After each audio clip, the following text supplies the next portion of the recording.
All right, guys. So, anyways, yeah, we've got a lot to cover today. No, we don't. You look malnourished today. I'm always malnourished. I live on cereal. Okay.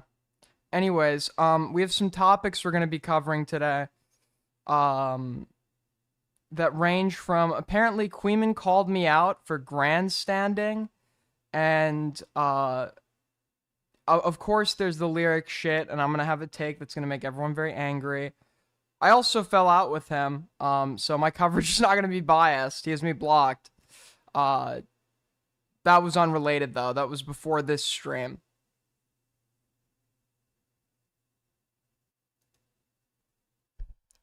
Anyways, I have a Roman. No, okay, you know what? I saw statues from Rome, and it's like that's literally me, dude.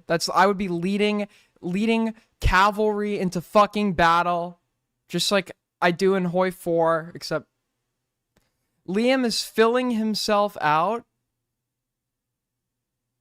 All I'm gonna say is it was funny. Okay, it was funny when I saw it. It was unexpected. How he went like total Larissa mode. Okay, it was funny for like a day. But I see people like Alex Gekmo tweeting about a guy wearing makeup. Like in the last 2 days, he's tweeted about it like fucking posted about it like 30 times. It's like we fucking get it. I'm starting to think this is turning you on. It's cringe. It's cringe. Like the dude is fucking in makeup. Yeah, it's cringe. Um, but I mean, how much? Holy fuck! How much can you say? This is like for the RFCers. This is their 9/11, and they've had multiple pedophiles in their community. They had a guy. They had a guy that tried to literally. He was hunting down some girl to fucking kill her, and I was like in this dude's DMs, like, "Yo, can you like maybe not do this?" And he was like, "I just want to bathe in her fucking blood," or some shit. And then I found out he like literally weighs like 100 pounds, and himself is malnourished. So this is like not even in the top 10 of like shit going on over there. All these people are losers. All these people suck. But I'm just gonna get it out of the way, okay? I said before they call me a leaker. Let me embrace it. Let me embrace it. You want to know why me and Liam fell out? Do you want to know the true story?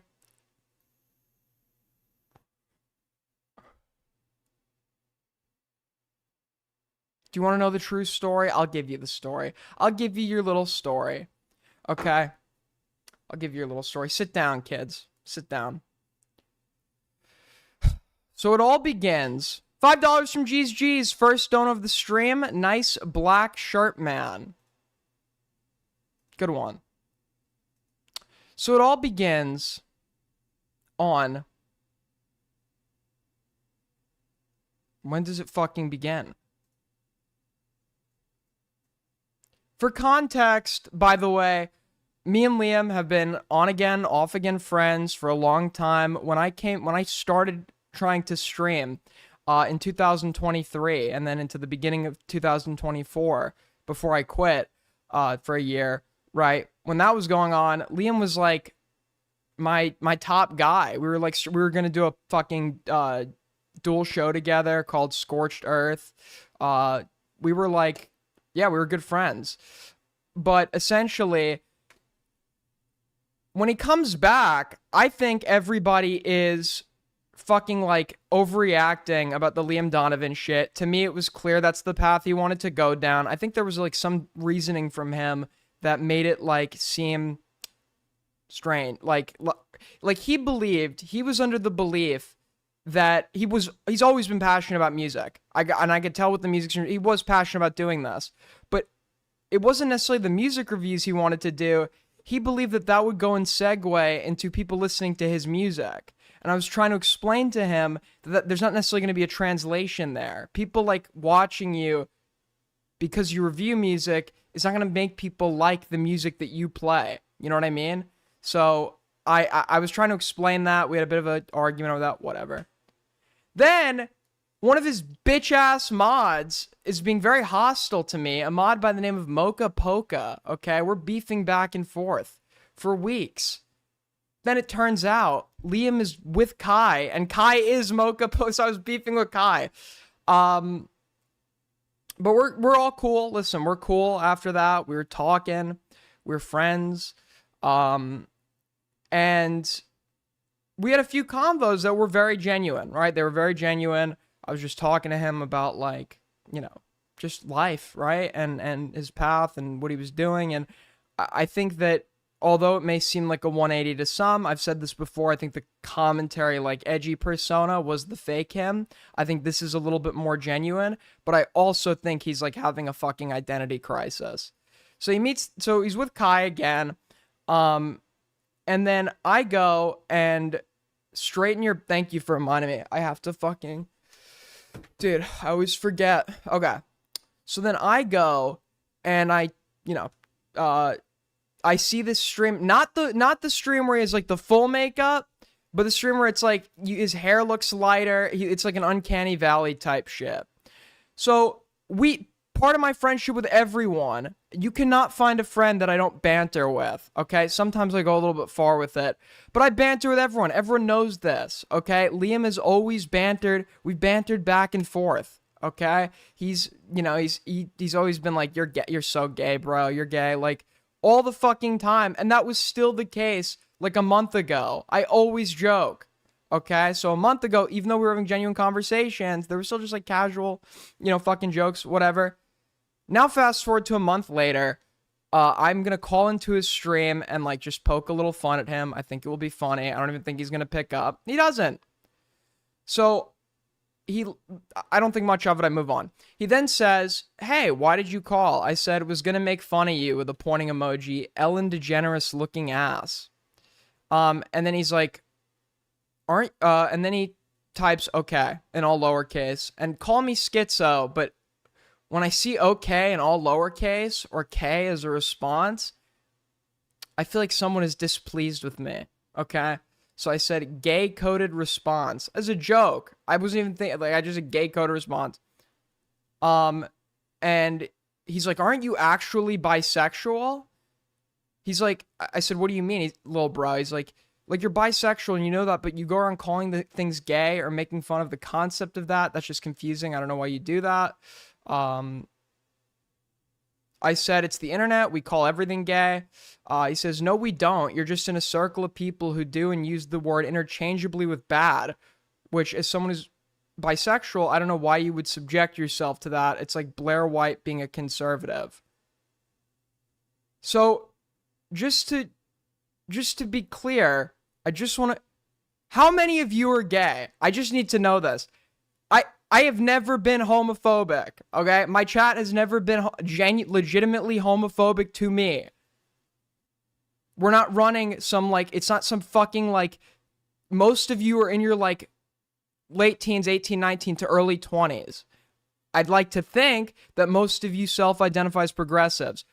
But the woke libs are not going to take our fucking humor, okay? They're not going to take our humor from us. So we joke around here. We joke around here, all right?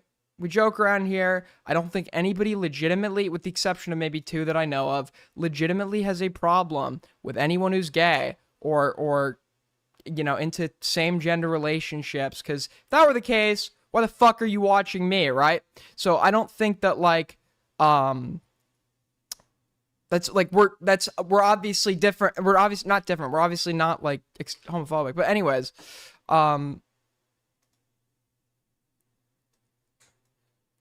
I just responded, I don't know what circle, and then he compares me to, like, Blair White being a conservative. And I said, I don't know what circle you're talking about. I'm on bad terms, like, everyone in commentary, except, like, the former BreadTube types, which is, like, just Chud and Kuihman. I literally call it genuine homophobia in my streams, which I have, right? And I'm obviously a fucking lefty. The calling shit gay thing is ironic banter. People understand it's not a genuine, legitimate expression of homophobia, and therefore wouldn't be worthy of genuine condemnation. And then he shifts the goalposts, and he's like, I'm just saying, like, I know, but I'm saying people in your audience, feels like there's a general sentiment there, and it rubs off on you too. From the day I came back streaming, I literally said, if you're still, like, a fucking RFC retard, get out of my audience. Like, I'm not catering to a bunch of, like, 100 layers of irony fucking conservatives. There's some conservatives that watch me, right? And honestly, they must have like some thick fucking skin. But like, we're not. Hold on.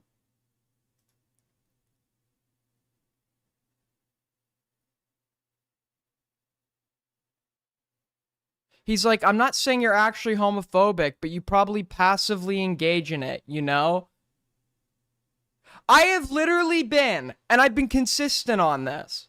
Out of everyone in the former commenters, I've been the most woke. Out of like the, Augie, Nick, Orbiter type, whatever. Like, I have literally been, this has been consistent, right? This has been consistent since I was like 13, 14 when I stopped being a conservative. I'm genuinely principled on certain beliefs. I like having minorities in my community and wherever. I try not to create a hostile environment. Nobody here, but I also like to laugh. Everybody likes to laugh, and unfortunately, there is some funny shit that has like dark subject matter. Like, nobody here is like that I know of is like legitimately fucking bigoted. And like, he knows this, and when I would talk about politics, liberal politics, he would call me fucking gay for it. So it's like he just put on a jacket that I've been wearing for like many, many years. He's just put on a fucking jacket, and he's now lecturing me on it, which like I was pretty offended about. It's like, why? Like, what the fuck is going on?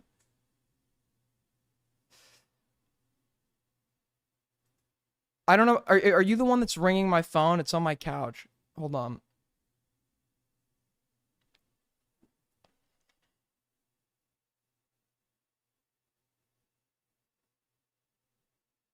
No. Um. But anyways, I just explained that when I call something gay, I'm not actually thinking about homosexuality. He said he gets that, but still calling things that are bad or cringe gay, which is just kind of messed up to continue normalizing. And yeah, kind of bothers me. I think you're cool and funny sometimes, but I get the sense you're just going to make fun of me for some stupid reason along those lines. Why would I unironically make fun of Lerix for whatever the fuck he is? I don't care. I am cool with and have friends with people who are probably like literally everything. Like trans, non-binary. I don't know if I have, I have had trans and non-binary friends. I think I have at least one. I just can't think of them right now. Gay, whatever. Like, I'm not like legit. Obviously, he's like talking. It's almost like he's talking like I'm Augie and you're the RFC audience. It's like, I don't give a fuck about that. I don't care.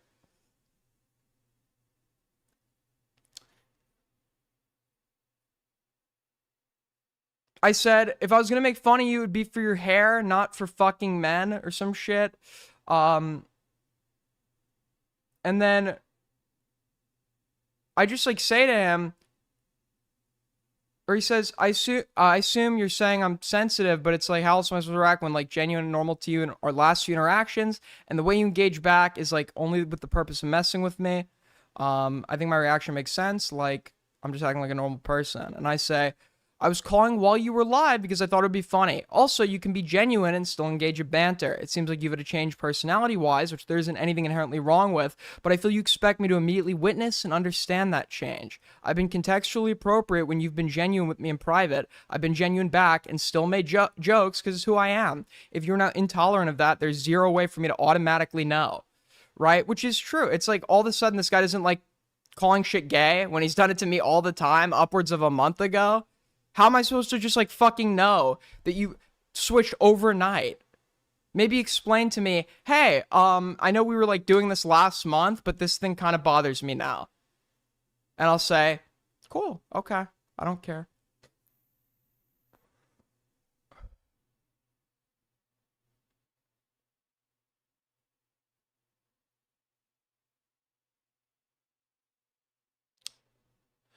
With that being said, Lerix, when you leave her, I'll be here for you, buddy. I'll be here for you, buddy. I'm not taking it personally. I know she made you type that. I know she made you type that.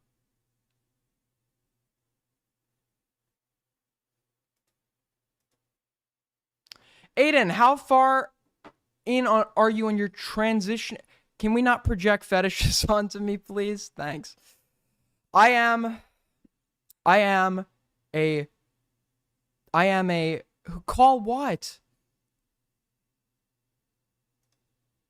Oh my fuck. Just call me on Discord. What? Okay. This better be the most important shit ever. Hello? My God, finally, bro. You goyish, narcissistic, elitist, hive-mindish fuck, you call me. Holy shit, we got you here on the line. Aiden, what's going on? What's up?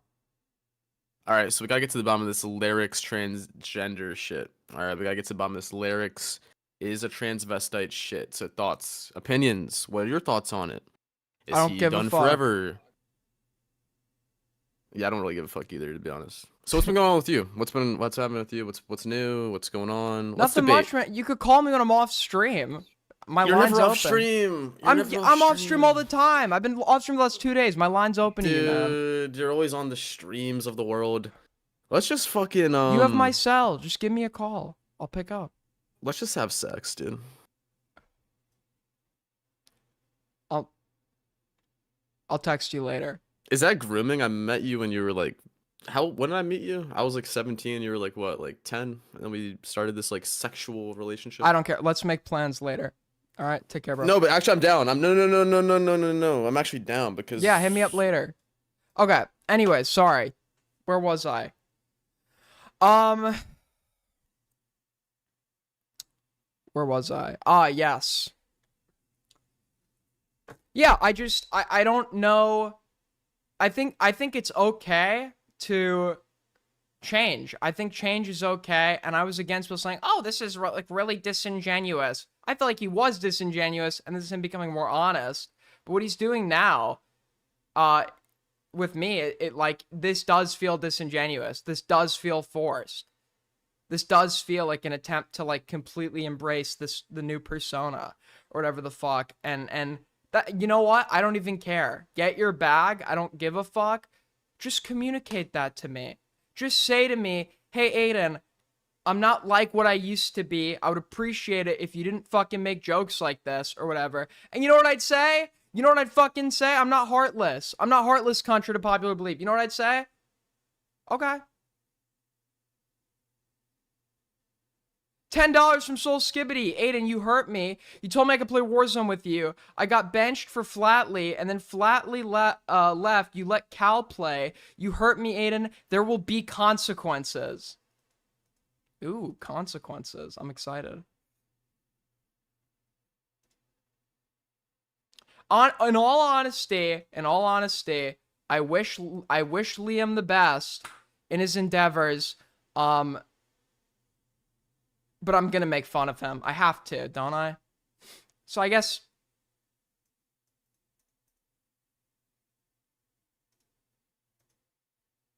I'm not being transphobic because he's not trans. This is completely performative, but it's still hilarious. This is what Kuihman thinks I am, okay? Kuihman thinks I'm some, like, performative woke. I'm not performative woke. If I was performative woke... Do you remember, what's his name? Film Cooper, when he was like, yeah, I identify my style is like most consistent with Marsha P. Johnson, who was like this like trans black woman from the 1980s, and he's some like straight white dude. It was like so fucking forced. Hold on. Can I call in? It's highly relevant. If you're who DM me, I will let you call in a sec. Welcome back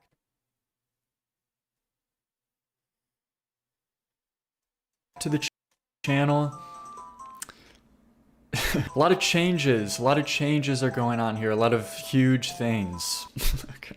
But anyways, I don't know if you... If Liam is not trans, then I agree that I absolutely agree with anyone who's saying he's being performative about it. And I don't know. I don't think he's trans. I think this is like an obvious attempt to play into his like audience of like 15 to 16 year. It's like I think it's like wearing a... It's like, it's like, what's the word when you, like, kind of pretend you're gay baiting or whatever? It's like this with, like, being trans.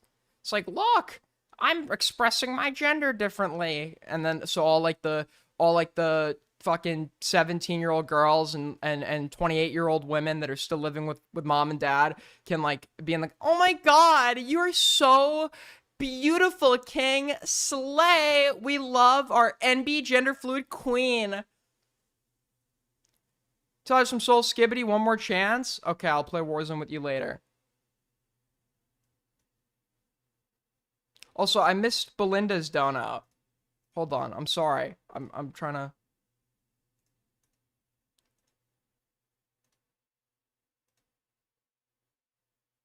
Blue Diamond with the 1. Belinda with the 2. Thank you so much, Belinda with the 2. Perhaps he wants to hear you say that he is cute. I'm not going to say he's cute. $2 from Belinda. Sounds like a Larissa problem. Thank you guys so much. You've heard the news or not, but the government of one of the most powerful countries in the world has been getting into a lot of Twitter drama lately, a lot of Twitter beef drama, and has resorted to the level of like 14-year-old edgy posting online. Is he changing his voice too? Am I the only one that hears that? Is it? It's like talking in like a lighter voice.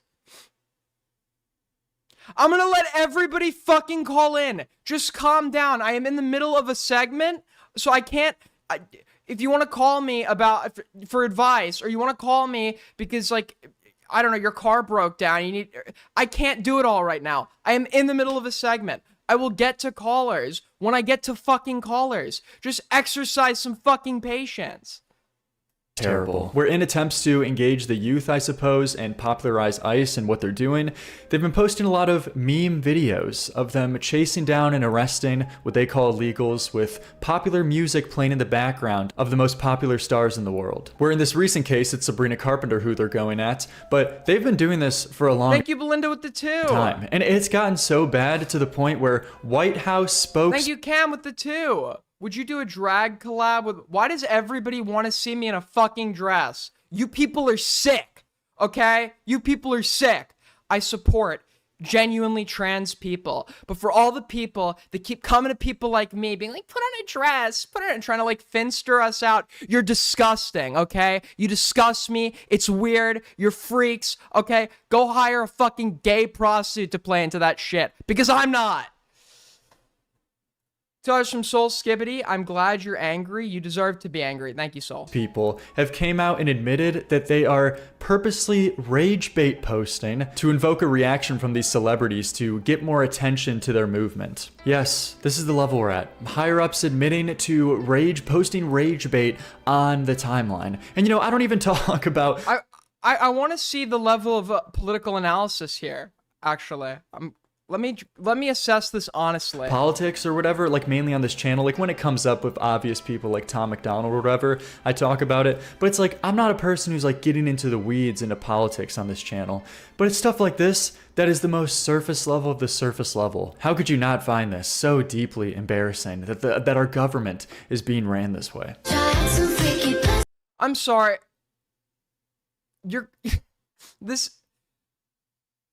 They are literally murdering people. Like, they're literally murdering people with fucking missiles in the ocean right now. I don't give a fuck. I mean, it's worth criticizing, but like when you say, isn't this so embarrassing? The way he says it, he's acting like this is the thing that like brought us to embarrassment. Like, this is like nothing. This is nothing compared to like what we've been dealing with since like Trump's first term, since he's assumed his second term.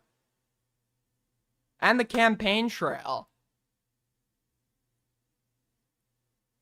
$2 from Belinda. I just want to see you smile. Thank you, Belinda. Have you ever tried this one? Have you ever tried this one? Have you ever tried this one? But Sabrina Carpenter publicly responded to this, saying, "This video is evil and disgusting. Do not ever involve me or my music to benefit your inhumane agenda." Sabrina? And this is one of the biggest tweets that like the platform has seen in the longest time. 150 million views, 1.8 million. Wow, that's a lot of views. Sorry. likes. And at this point, the tweet was actually deleted, assumingly because of some copyright cease or desist or something that Sabrina Carpenter and her team put out to them. But there was a lot of different conversations and things that sparked from this, including a lot of people bringing up after they saw Sabrina Carpenter come out with this statement, is asking Taylor Swift where she's been at, because over the last few weeks, I would take this opportunity to explain to all the politically illiterate 15-year-olds in the audience, if I were him, about how they are literally fucking murdering people and they are bragging about it and they don't plan on stopping. The Coast Guard has shown it's more than equipped to engage in arrests and give people due process in a trial. Instead, boats are just being blown up, killing everyone on board. And when they don't kill everyone on board, and there's like 2 fucking floaters left behind clinging to life, they'll shoot a second missile to make sure you're dead. So it's not even defensive. It's not even fucking defensive. It's just murdering people. And so I'm like, so you love drug dealing? You just like love drug dealing, don't you? If that's like your takeaway from that, I honestly, I just like, I want you to go get the biggest jacket you could find at like your local clothing store. I want you to like fill it with the heaviest stones you can find, and I want you to try to go swimming in like a local lake. I mean, who is deeming them to be drug traffickers? And to be honest with you, most of them probably are. Okay, most of them probably are. I can totally agree with that. But at this rate, there's a good chance not all of them are, and people who are innocent are going to be at risk. And even if they are guilty, it is not the Trump administration's job to deal out the fucking death penalty and just kill people who are not actively a threat. Like the 2 people being like, it is so fucking unhinged. I literally said, like, weeks ago, like, if Trump just like attaches the right labels to people and just starts killing them without trial, they would back him. And that's exactly what's happening. Swift has been under a lot of fire because the White House did a similar thing with her. They used her song behind, one of these videos, but for whatever reason, Taylor Swift just hasn't said anything, and she didn't make any like public statement like this. She didn't go behind the scenes and from G's. Taylor Swift is a conservative, by the way. I doubt that's true. $2 from Soul Skibbity. Why are you so transphobic? So true, man. Try to get it taken down or anything. It's just been radio silent from her, which was just like super confusing for a lot of people. Yes, I'm aware it's not about drugs. I'm aware that Venezuela is like being demonized for some ulterior motive. Yes, I am aware. I'm aware the Trump administration just fucking lies. Because Taylor Swift has released documentaries like talking about her support for the Democratic Party and in general her making her politics like very known. So it was just like a weird omission here that for some reason she was taken, and a lot of people were attributing this to recently like dating Travis Kelce and maybe a shift towards being more in the most consequential election of our generation. Liam, when I was out on shitter streams advocating for our Queen Kamala, okay, what were you doing? You're being like, dude, this is so gay. So gay you're talking about this. So gay. And I once again, people change. But it's just like, I was against people calling it performative. I didn't even think it was performative. My mind has been like warped by that conversation I've had with them. Now I'm completely convinced it's performative. And if it is, that's fine. But like, don't try to like morally lecture me in private over saying gay message. Republican or MAGA of some sorts. Now, I don't know if I fully agree with that. I don't know if I've seen enough like evidence to completely believe that. But overall, it was just weird that she didn't say anything about this. And with Sabrina coming out, it increased like the fire of like people wondering, where is she? Because this isn't just a Sabrina thing or standards held to, pop stars. Like plenty of different other artists from all different genres have spoken out about this. When the White House tries to do a similar thing with their song, they get it taken down or make some kind of like public statement saying they denounce this. Like Olivia Rodrigo, Jack White specifically is suing them, I'm pretty sure, for constantly using Seven Nation Army at Trump rallies. Metallica, MGMT, even the Pokemon theme song, where they posted a similar video saying, gotta catch them all, while brutally chasing and arresting people. I'm gonna be honest, I don't get how this is supposed to be like appealing at all. Like even for the everyday person or even everyday Republican, even for the most extreme people who support what ICE is doing and to the extremity of how they're doing it, how could you find this to even be an appealing way to go about this in the first place? They have like some Gen Z guy running this account trying to make it like popular and memeify ICE to like casually get people to support it more. That's the idea, I assume. But instead it just comes across as this I mean, how do you not understand how this is appealing to them? First of all, memeing on a very like serious situation is a way to desensitize it in the eyes of the public. It's also a way to make all the people who can't understand politics and have just found a scapegoat for their problems, undocumented immigrants. It's a good way to tell them, hey, look at all the things our administration is doing, and hey, look, it's funny memes that you're included. Like, the fucking conservative boomers love to feel like they're in on the meme and trolling the libs and shit, so they post like fucking memes from like the 2010s and shit, like the stuff your like grandma puts on Facebook or whatever. So this serves multiple very obvious purposes, and if we were to go into the replies, you'd probably find shit like, this is what I voted for. I voted for this. Dystopian, bizarre, like cheering on about 5 from Patrick. Aiden, this is very important. Can you do a side profile? Suck your vape, blow it out of your nose, and describe the flavor in detail. We have to know.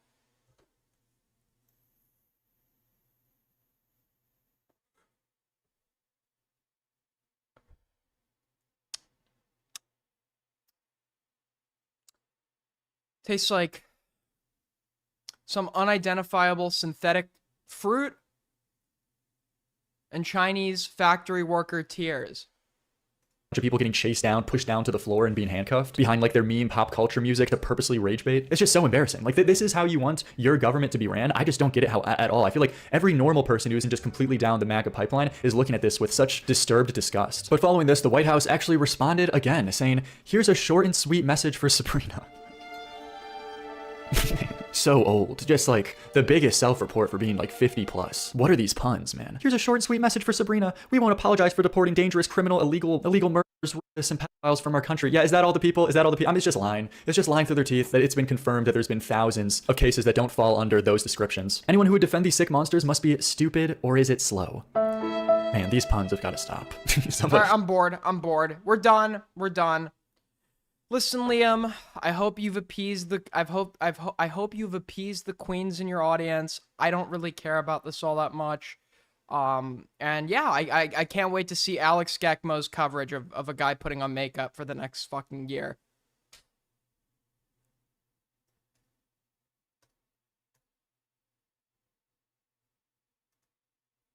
Check inbox before ending segment. Well, before we do, actually, I'm not ending segment yet. Somebody wants to call in, and you might remember this person as being Liam's #1 fan. Okay, Liam's #1 fan. This person also memorized my class schedule, and was very worried about my attendance. Let's let him in. Let's talk to him. Hello? Can you hear me all right? Yeah, I can hear you. What's up? Okay, can I ask you a question? Yeah. I don't know if you're able to answer this, but how long did you know that Lerix had a girlfriend for? I think, I don't know, probably like 2-3 months before he went public about it. Okay. Do you remember our call in March where I called in and I talked about how I think Lerix is like changing and how he was talking about how he's going downtown to buy Pokemon cards with somebody, and I theorized he had a girlfriend. Wow, man. I guess you were right. Yeah. And remember when you brought in Liam and you guys had a laugh at how crazy that was, right? I don't And remember how that. I'm Lerix sure isn't we did changing. that. He's just take my word. And you were like, Liam is the same old guy, even though he's doing music content. But now you're saying he's being like completely disingenuous, right? Based on our DM exchange, yes. Cool. So I was right, huh? At the time, no. I don't think the information you had at the time would have supported that conclusion. I think you ended up being right by chance, but I think your reasoning was flawed at the time. I mean, I use like deductive reasoning based on like him talking about a Disney trip with an unidentified individual and buying Pokemon cards and acting kind of more soy. I think that allowed me to put together like a pretty You were like profiling him. accurate. Yeah. Interesting. What is your like favorite Liam IRL story memory? IRL. I don't know. but I'm excited for his new direction of streaming. He said he was going to do drawing streams, and gaming. So I'm just excited to see where that goes. I'm sure Listen, you are too, right? yeah, yup. Yeah, I can't wait. yep. All right. Listen, Do you think do you think Liam's girlfriend is good for him? um, I don't know if it's what he wants, then sure, but I personally don't. I think she's just turning him into what she tried to turn Tom into, but Tom got away. But Lerix will soon have a scar on his chest, um, with the name Kai written on it. Very, very And then- interesting. He'll come back to commentary. Noted. All right. Well, thanks for Okay. calling in. Bye. Yeah, goodbye. Dude, the FBI needs to hire this guy. He's like, Aiden, I remember you said on like you were streaming at this time on this stream, but another time on this stream, and on this other stream you said that like you had to go do something, and I think that that's your class, and I think that you just like haven't been attending classes. Like, what's going on, man? What's going on? I was very disturbed. He's very perceptive, I must say. Somebody had to weigh in on this. Is doing, wearing full-blown Christmas doll blush and full coverage BB creams and eyeliner. Isn't him doing that queer baiting? And isn't that a big faux pas, big no-no? I absolutely think that's what he's doing. Yes. Like, Lerix, we're gonna have to see you do something a little more gay now. Yep. Like, you can wear the makeup and do all that, but until we see you like kiss a boy or a man, or like Yeah, and it has to be like a kiss where he really fucking means it. Okay, there's like these I'm bisexual types, and it's like they're always dating the opposite gender, and then like when it's time to like be like, look how bisexual I am, it's like a quick like kiss. No, you gotta mean it, Lerix. It's gotta be intense. It's gotta be wet, animalistic, and fucking disgusting. That's how you prove it to us. That's how you prove you're a member of our club.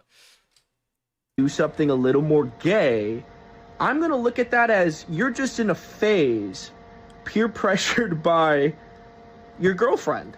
As a young man, this is what happens. Young men get a cute girlfriend, they're in love, they start believing everything. You can believe your girlfriend, but you have to make some discernments that sometimes they're not fully right on things. You should not be getting into full makeup and full Christmas doll on the shelf glam.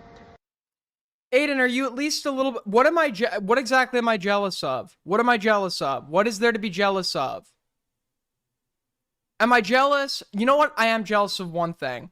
I'm jealous that, like, Lerix has an audience that is not constantly trying to enrage him, okay? That's what I'm jealous of. If you are just a straight man, that part is weird to me. That part is weird. But if you're not just a straight man, hey man, it's 20. He unironically, Salvo has had the best take of anyone I've seen talking. Salvo actually chimed in and contributed something useful. Everybody else is like, guys, look, he put on makeup. I'm contributing. Look, I'm contributing, guy. Like fucking Alex Gekmo. He's like, we need to do a commentary. People think this is like a joke or a bit. He legitimately he legitimately believes like, yeah, we need to like kind of organize the community discourse surrounding this topic. He's like, we need to do a commentary town hall. 25. Wear Hey, Gekmo. that makeup, wear that eyeliner, and We're coming, buddy. show us. Do you know what I mean? Because right now you're queer baiting, and that's offensive. True. Fucking true. He actually has a good take on this. I actually unironically think that might be what's happening here.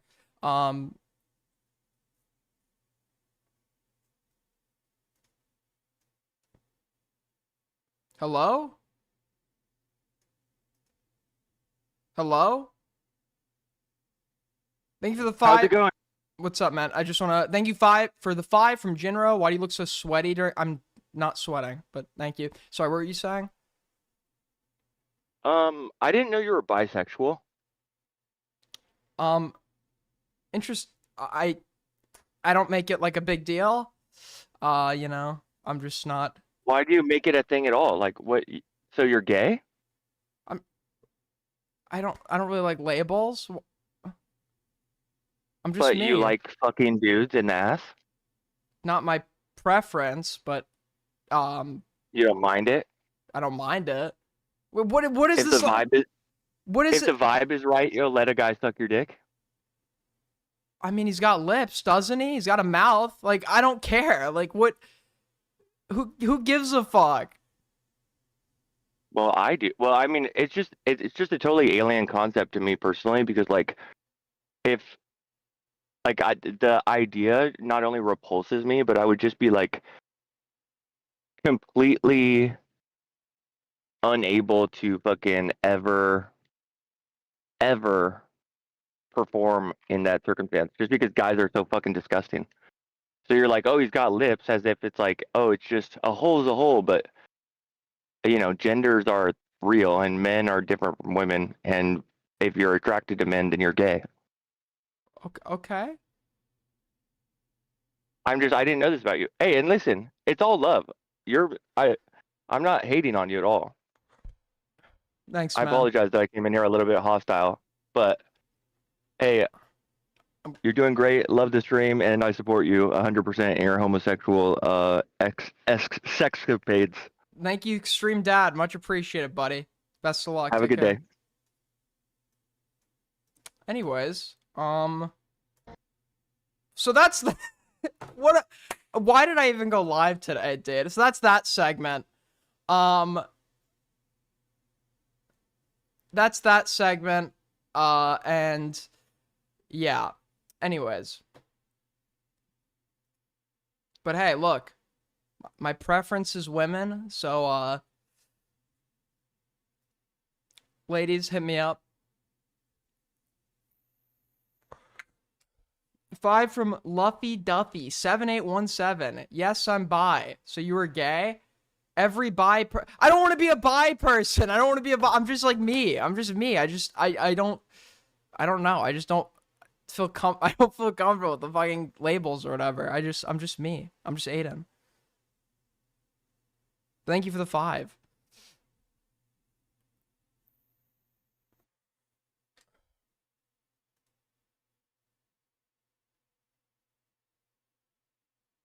Look, do you think it's like a case of when guys are locked up in prison, even straight guys, they become so desperate and deprived that they get what's known as situational homosexuality? Do you think my virginity made me gay?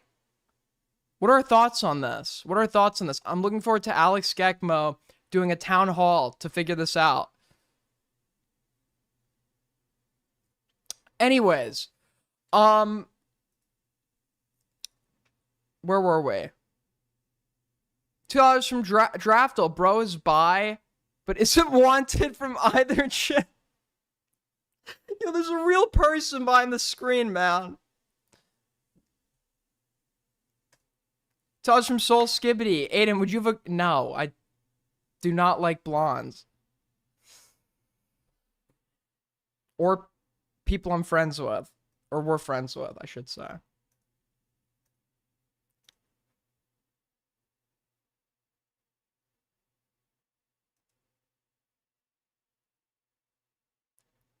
Anyways, wrap it up. Dude, what is... My server is gonna have so many fucking emojis today. It's unreal. Well, anyways, while we're here, I just think that it's time. We need to check out something, okay? We are ranting. I think I have some things to say that not everyone likes, and so does this guy. Let's hear him out. We're ranting. I just want to talk about this real quick. Can we normalize pooping our pants? Hear him out. Who cares? Like, we are evolved past so many different like things that we used to have to do. People used to have to go to like fields and reap corn like with a scythe. And now we have like a big machine that does it. And now with this AI stuff, we got AI doing all these things for us. but we still This guy wants AI to wipe his butt. have to use a toilet. What the flip? 1984. 1984, bro. We're past that. And I do think maybe we are going to come around, but we should be able to poop our pants, leave the poop in our pants and walk around, and eventually we're going to evolve to the point to where we're not going to be able to smell poop anymore. Dude, it's all part of Yakub's design, okay? Trust the plan with a V. Trust the plan. Yakub has a plan for you, okay? Do you think Yakub was just gonna make it so his magnum opus would never evolve? This guy's onto something. This guy is going to be the Aristotle or Plato of Agartha. If it's human. And it's not going to bother anybody, and we're going to evolve to not be bothered by it. We don't need to, okay. 10 from G's. Honestly, the stream's been amazing. The last few months has been downhill, but I feel you coming alive. We'll give it till tomorrow. You have to go from here to all the way over there to use the potty. Screw that. Let's poop, let's pee, and we don't need to shower, we don't need to change clothes. We're past that. Base department, you guys are not ready to... You can't handle the truth, okay? Let's evolve. I'm like Jack Nicholson and what is it, A Few Good Men, or whatever the fuck it's called. Past that. We were made in God's image. That's what the Bible said. I'm not like a religious person, but I'm like, if that's true, or if evolution is true. Oh shit, new goal. New goal? New goal? New goal? Shit, based as fuck. Thank you guys so much. Wait. Both of them like benefit from us not... God never said on a toilet in the Bible that I know of. And so, yeah. And I think that's just really important. He's right. I mean, listen. You can call him anything you want, but you can't call him a liar. So let's Sleep segment? Sleep segment? Do I look like your fucking doctor? I'm not here to treat your narcolepsy, little bro. That's not my job. I don't give a fuck, nor does anyone else. We don't care that you're a sleeping princess. So just shut off the light and go enjoy your little fucking nap, because I don't care. I do care. I do care. But fuck you. Anyways. And let's poop. And pee. Do whatever you want. Just, you know? Societal restraints are the chains that bind us to the porcelain throne. True. And we need... That's a quote. That's going on my wall.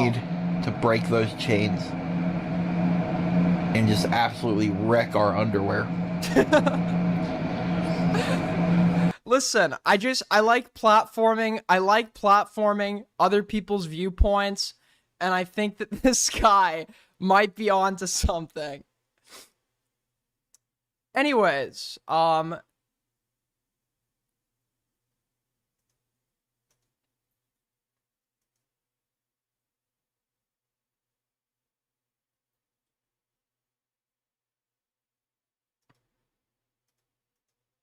okay, do not DM me.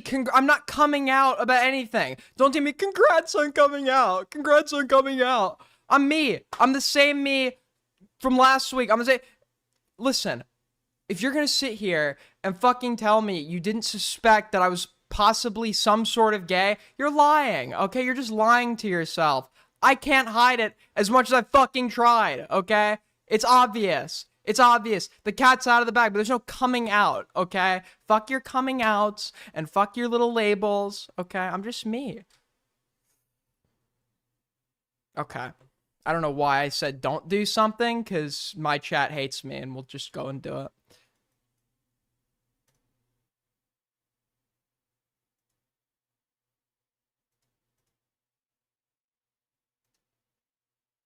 Scallywag said, I have narcolepsy. Do you hate people like me? Yes.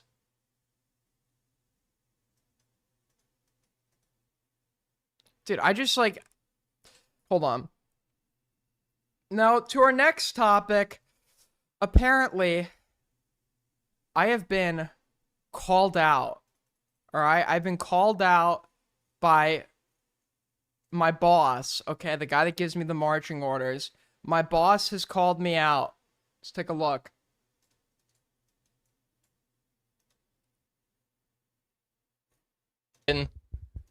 Going around besmirching Liam, because basically what happened is Aiden was harassing Liam in DMs. Aiden was harassing this poor young man in DMs and trying to get him on call to farm him for content, assumedly.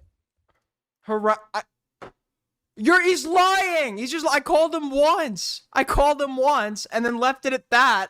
And then he messages me like hours later. Whoa, I didn't mean to. Fuck. Yo, thank you for the fucking 20, ZM Punk. Hippo character falling to the ground in a dramatic way, bursting into tears with the words epic fail in the background. Thank you so much, ZM Punk. 99 from Scallywag, frowning face. Sorry, Scallywag. Trying to get him on call to farm him for content, assumedly. I wasn't even live. And Liam said no. And Aiden goes, gay response. And Liam sent back, apparently an essay. Thank you for the $1 cold tart, a rainbow. Being like, why are you calling things gay Thank in you for a the $1 derogatory way? Scallywag. Isn't that kind of hypocritical? Aren't you bisexual and left and all this shit, Now, that is embarrassing for Liam, I will say. However, Aiden's the same. Aiden's like that. Aiden gets up on stream. Choking. Aiden gets up on stream every other day, and he's like, well, guys, stop doing N-word towers. It's really disparaging to black people that you do that. Guys, stop making jokes about Indians. Indians have it rough enough already.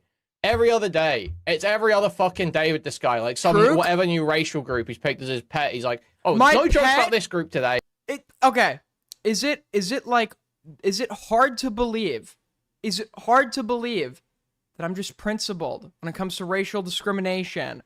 Okay? There's a difference. I am totally okay with people making jokes at other groups' expense in private.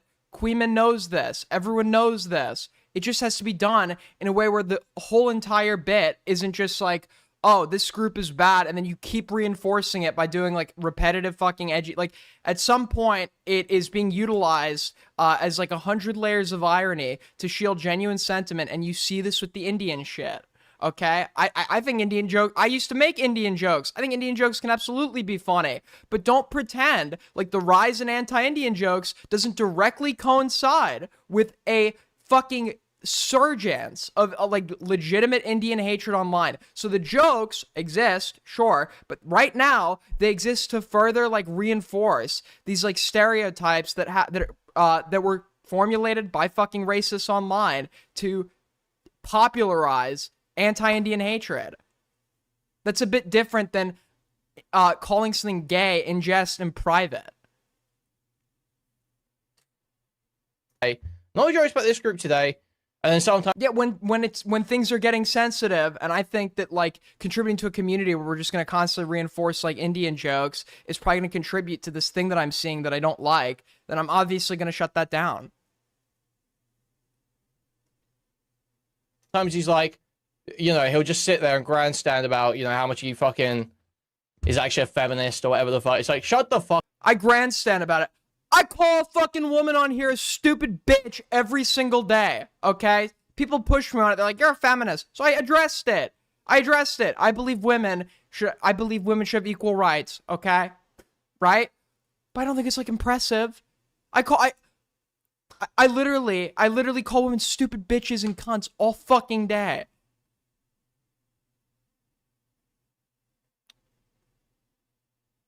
You contribute to Mexican jokes. Go to IC right now. Figure out where the last CV.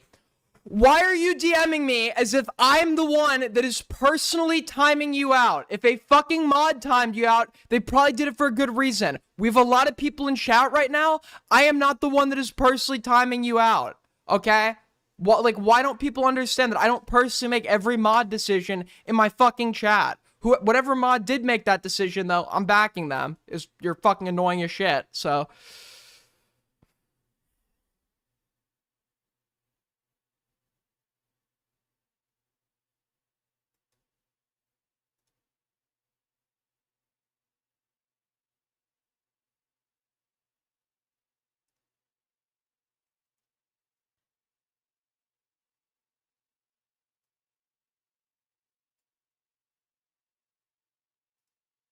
Wow, people linking edgy jokes that I have made in private.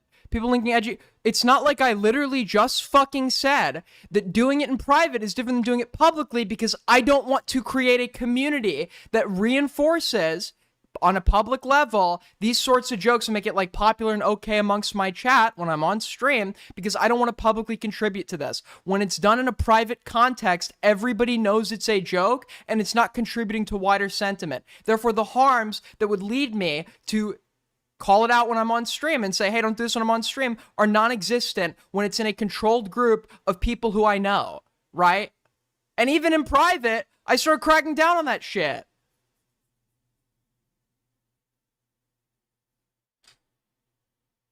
Fuck up, man. Shut the fuck up. So I don't want to hear it from Aiden. I don't want to hear that sort of shit from Aiden, okay? I'm glad Liam is trying to be more... For no reason, because I fucking dumbasses trying to contradiction hunt. Outspoken, okay? I'm glad. I'm glad Liam's living his true self. Yeah, you know what? Live your true self, Liam. Live your true self. I'm not above edgy jokes. I've said this. I'm not above edgy jokes.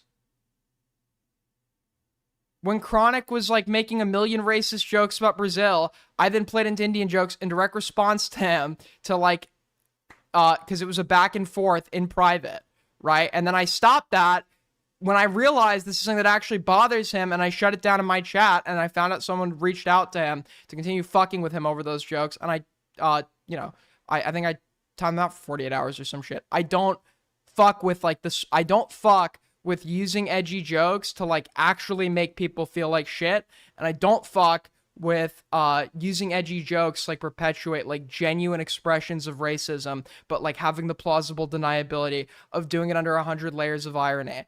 I'm okay with it. Jokes about Indians, I'm okay with that, but right now I'm not. Right now I'm not okay with that, like on my public stream, because I think that right now everyone is okay with it, and I think that them being okay with it, there's like a sinister underlying theme here where it's coinciding with the spread of genuine negative sentiment about Indian people.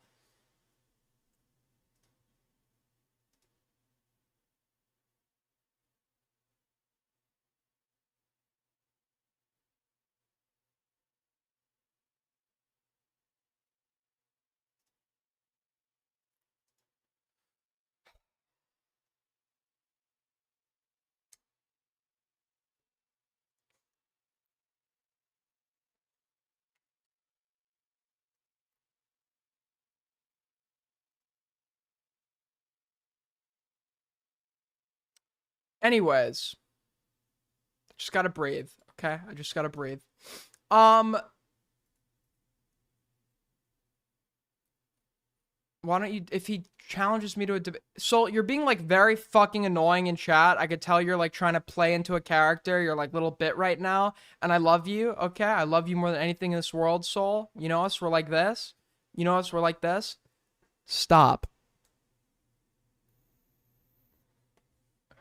If he wants to debate me on this, he knows where to fucking call.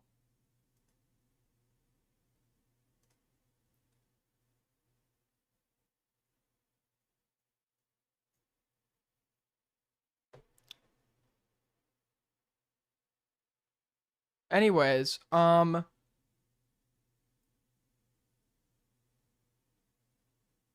not doing Chronic. I love you too, buddy. I'm not doing callers right now. I'm trying to just get through everything. My last caller kind of ruined call-ins for the day.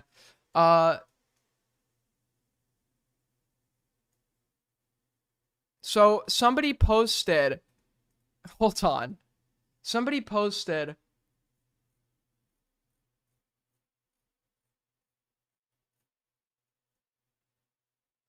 wait, where is it? a resignation letter for the Liam Donovan subreddit. It was sort of talked about on December 6th stream, but I'm officially leaving the community as the head mod on the subreddit and the YouTube chats. I feel like my journey has come to an end here, and I'm ready. Hold on. Hold on.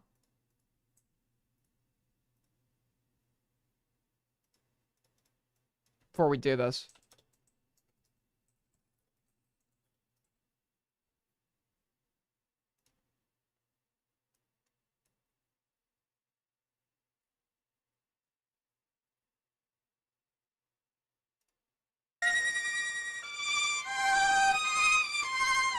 It was sort of talked about on December 6th, but I'm officially leaving the community as the head mod on the subreddit and the YouTube chats. This is too loud. This is too loud. It's too loud now.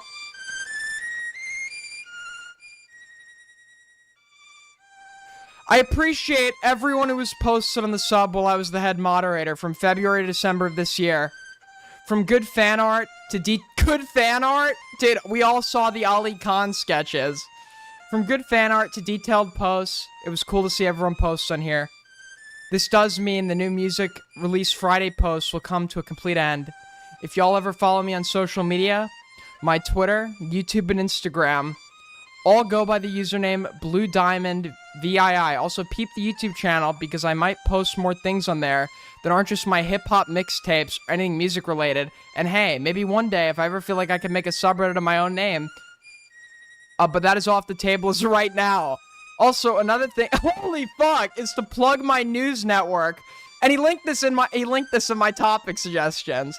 Another thing is to plug my news network. Follow the social media news bulletin on all socials. I hope next year in 2026 I can be more Is there anything else you'd like to plug, sir? You want to, like, plug your mom's baking business while you're at it? I can be more active in that sector. Peep the Twitter as well for something special in the future that I'm currently, holy fuck, working on that some of y'all might be interested in. Granted, it's not music related, but I think it's pretty cool. Plus, I'm taking a lot of time on it, so go check it out when I post on my X Twitter account. Overall, this was a cool experience to do, and I wish the best for Liam and the rest of the community. Just one more thing. Since I won't be doing the new music release Friday post, make sure to check out the DJ Premier and Nas album on December 12th, 2025, titled Light Years. As of 12:37 Eastern Standard Time, December 7th, 2025, I am no longer the head moderator of the subreddit or the YouTube live stream chats, and I will give all powers over to Liam Donovan.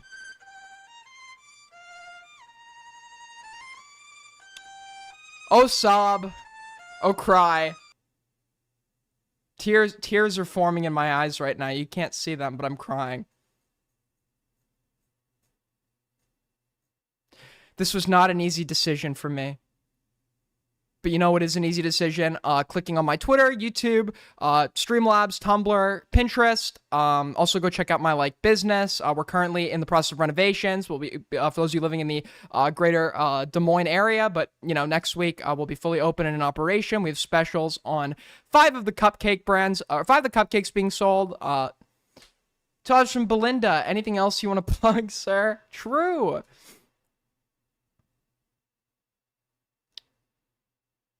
Dude, this is honestly, I get Gorbachev announcing the dissolution of the Soviet Union vibes, except Gorbachev is some SoundCloud rapper that's plugging all his socials.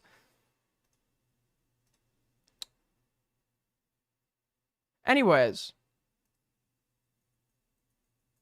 how did he mog me? Where's the mog? I didn't even say anything.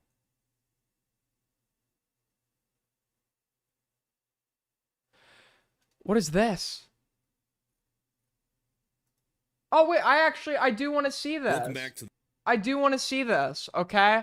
I've been hearing a lot about Miss Rachel. Apparently she makes videos for kids, but she's also the, anti-Semite of the year, so, by Stop Anti-Semites, and it was a top 10 list, and Fuentes didn't even make it on there. It was just all anti-Israel types. the channel, everybody, and I have... Hold on. Oh, calm your tits, bro. Hold on, everybody.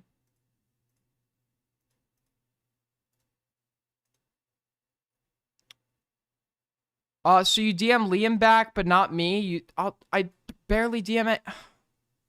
have a story for you today so obnoxious, so ridiculous that you're going to say, Nate, there's no way this is real. This has got to be some Onion article, some Babylon Bee. Oh wait. I'm also wait, this guy's not even seriously advocating for this. So you just linked me an ironic video where he's arguing against it. I don't care.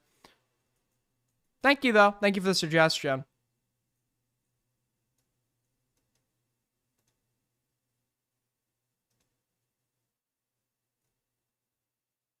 Why is CV wiping DMs with me and just blocked me? What the fuck? Dude, a Janny timed her out and she's now just blocked me and she's wiping all our DMs even though I never respond to her. What the fuck is going on? Anyways.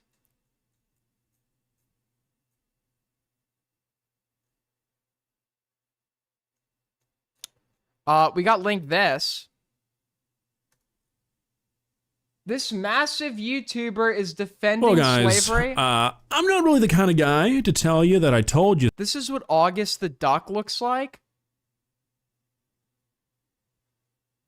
He kind of looks like that one guy who's like very blatantly trying to copy Fuentes and insists he's not. Like fucking what's his name? Like woman hater or whatever his name. You know I'm talking, the short guy, like the really short guy. So, but I'm going to. Ladies and gentlemen, we are back once again talking about my favorite YouTuber who's recently been going on a path of what can only be described as self-destruction. And recently, he turned up the intensity, and I don't know if there's really any coming back from this one. Whistling Diesel, more like, wow, I really love Dubai. Got him. Guys, I'm gonna be honest, I don't even really like talking about this guy because in a weird sort of way, I kind of feel bad for him. But when you have a platform as large as Mr. Diesel does... How am I washed? I'm not even fucking doing anything right now, and I'm still being criticized. I'm not even fucking doing anything.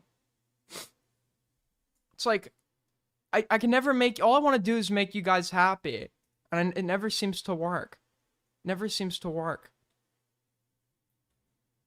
And you say the kind of crazy shit that Mr. Whistle intends to, somebody has to call you out for it, so we're back. The last time we talked about Cody, aka Whistle and Diesel, it was after he released his video talking about his Russian girlfriend, owning the haters, silencing the doubters, and totally proving that she's with him because she loves him by, like, showing him renting Ferraris and buying her fancy shit. Pretty foolproof argument if you ask me. And I made that video because a few months before all of that Russian girlfriend nonsense, I talked about how I felt like he was kind of, like, shooting himself in the foot. His entire, like, online persona had changed, people were starting to not like him all that much, and as many people tend to when they become internet douchebags, he seemed to be incapable of realizing that people were beginning to not like him, not because he's making a lot of money or not because he's successful like he thinks is the reason, but it's because he's becoming a giant asshole. Now, clearly, those videos got under Cody's skin a little bit because he made some Instagram story posts about me. He's put me in a couple videos. I think he's alluded to me. I don't care. Let's get into the Morale Tactical Templar video. Now, here's what we're going to be doing, folks. For the Morale got really mad that I was too harsh on his Cameron video, but I think what Morale does is to like appease, what he used to do at least, was to like appease the spicy chat types. He would take like insert person they don't like and like just fucking like over exaggerate his level of anger about it. It's like, okay, you're just being performative now. Like Willie Mack, like this was, by the way, Willie Mack, this was way before the lying about Kuihman shit. When Willie Mack made his like first video, it was like all the criticisms against Willie were valid and he handled it like horribly. But Morale was like, this justified, we need to go through his entire fucking backlog. This is a disgrace. And it's like, calm down, buddy. I know you don't I know you don't care that much about this. Like, this is very performative. Touch from Belinda. Don't say that. You make a few of us happy. Thank you. I appreciate that. I really do. But here's what I'm gonna do. Morale. I'm assessing Morale with the level of scrutiny, and I don't like Willie Mack. I'm not sticking up for Willie Mack. The level of scrutiny that he assessed, so I better see a good video. I'm going to be writing down my criticisms.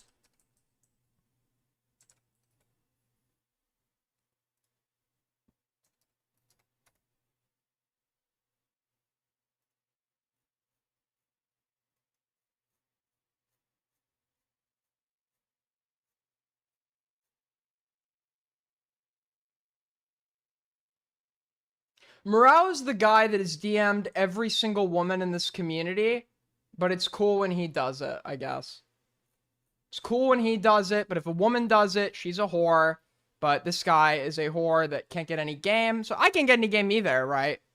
I can get it, but I don't turn to this like utter what is his main channel called? I don't like how like much of a bitch like Morale like turns into when it's time to like he's like you want to be like offensive like Kuihman or whatever, go ahead, but you can't turn into a total and complete bitch whenever like your dirty laundry gets aired out.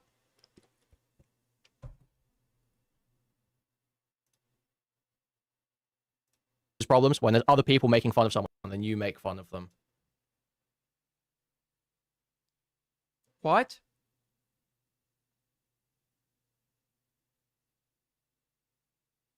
What is he looking at?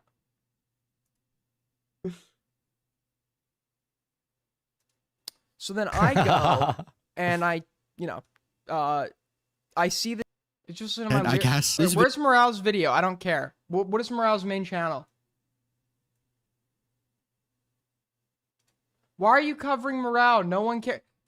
Instead of telling me, you know, what would be really useful? Because I know it's like absurd to ask a fucking chatter to like not be useless. If you don't like what's being covered, you know what you can say? Hey, Aiden, I personally think that X would be more interesting than what you're watching. That's fair. That's right. You've now just given me something to work with. Merely telling me that what I am watching is not interesting before we've even watched it does absolutely nothing. It provides no value. But to some chatters, I doubt that's really going to concern you because you're used to not providing any value. What am I? Where is the fucking... What is Morale's channel?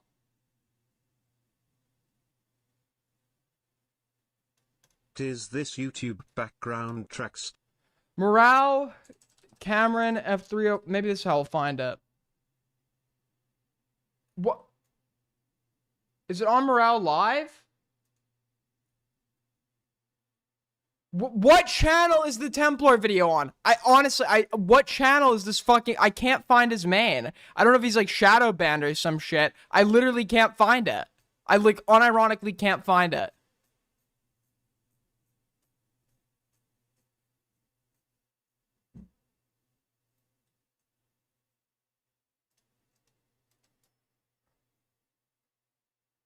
Oh, it's this. Oh, it's Moralwin. He changed his name.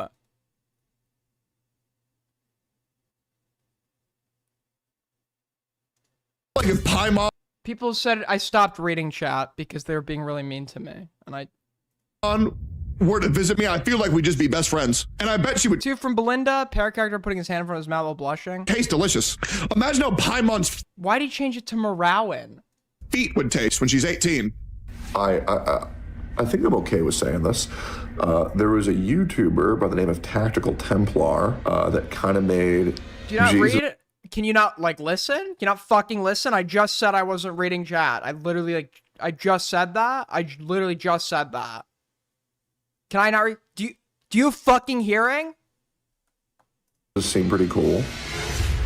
I now officially have my own page on Kiwi Farms. I think I have been very cool up to this point, but now I have a major bone to pick with Kiwi Farms. Do you know what absolutely is making me lose my mind? We are at war! I declare war on Kiwi Farms! How dare you! What kind of animal do you think I am? Is he like parodying Keffels with that comment? That's what it sounds like.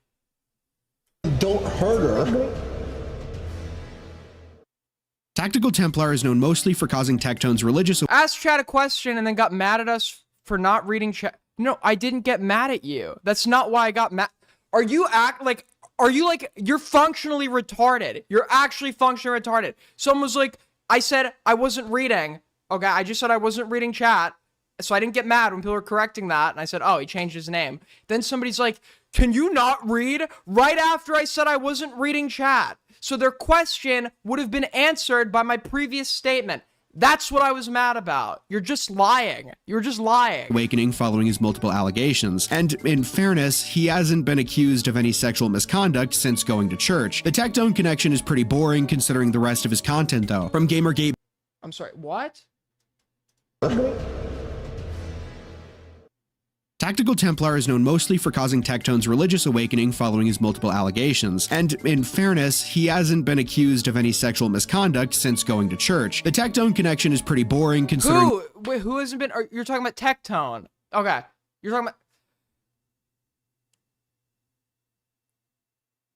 You're just doing the thing where you start the video assuming that, like, I know who Templar is, but, like, are you trying to appeal to, like, the 1,000 people who know who he is? Or are you trying to appeal to, like, a wider audience? Is that what you're trying to do? Because you're not putting his name in the title, so you are trying to, like, appeal, which is what I tell, like, if the name's not going to get views. So you are appealing to, like, a wider audience that doesn't know who he is. What a fucking shit introduction.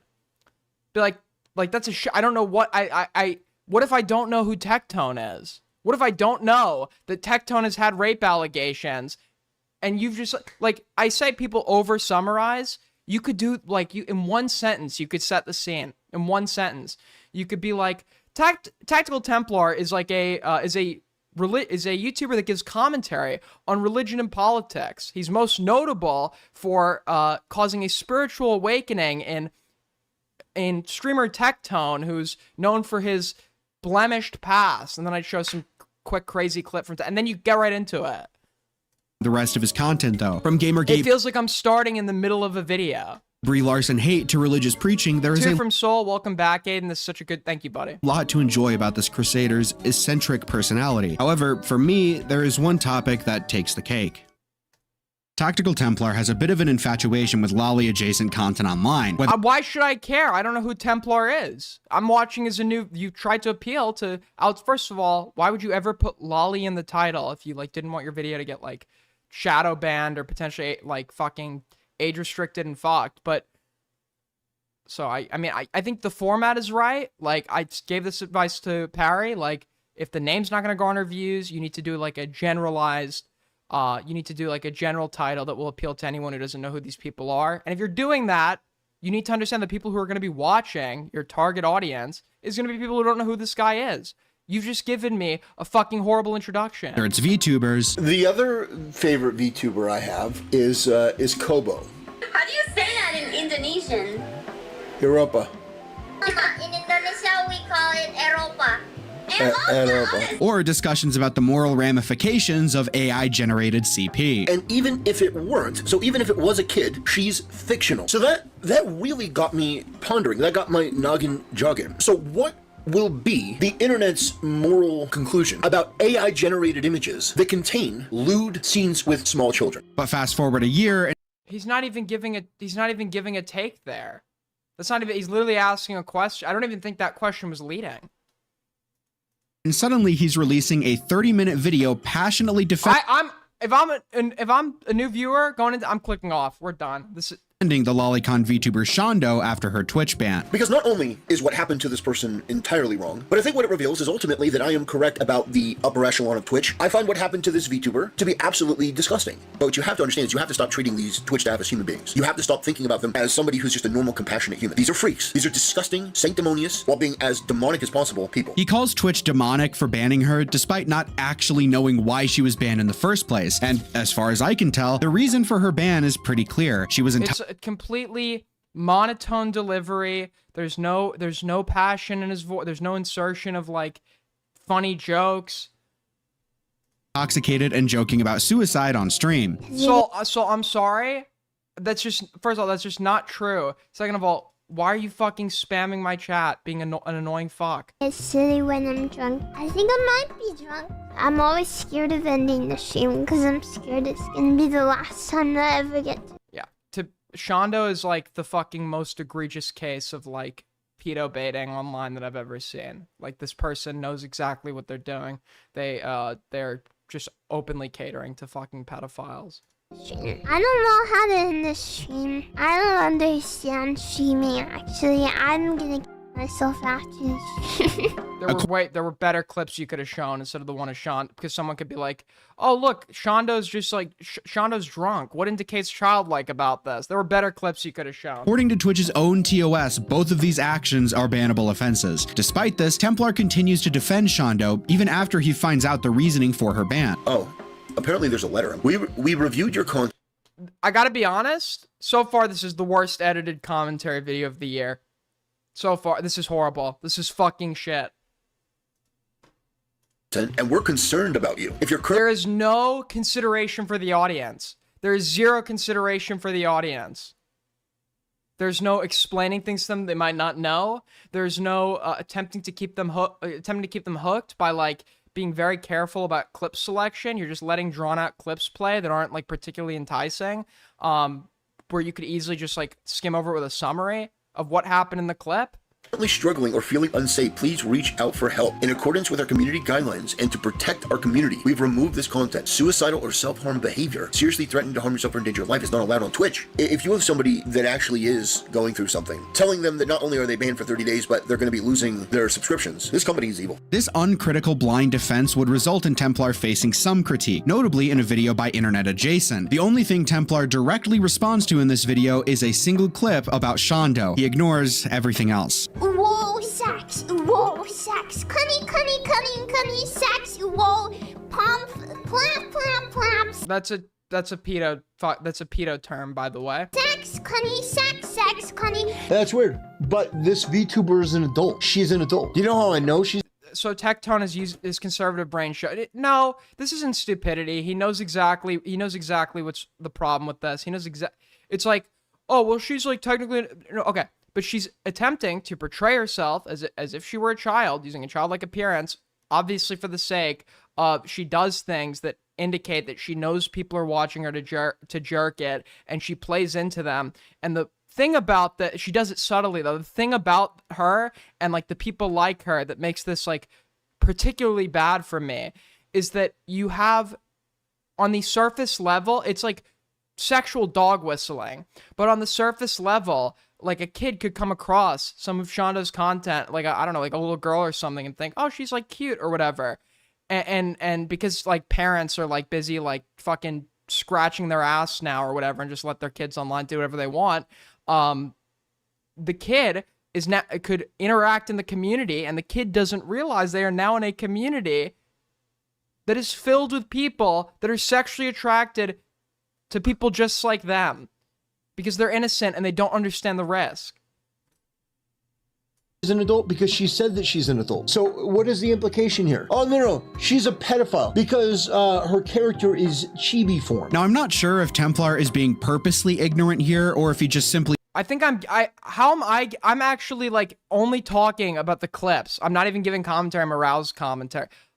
I could just do this video live, bro. He doesn't know, but in the clip he just reacted to for his response video, Shondo is spouting multiple pedophile dog whistles. For those unaware, Pomf originated in a hentai manga as the sound effect used when a child falls onto a bed. The comic has been parodied countless times online, but don't get it twisted. The term comes from a hentai work involving a fictional child. Okay.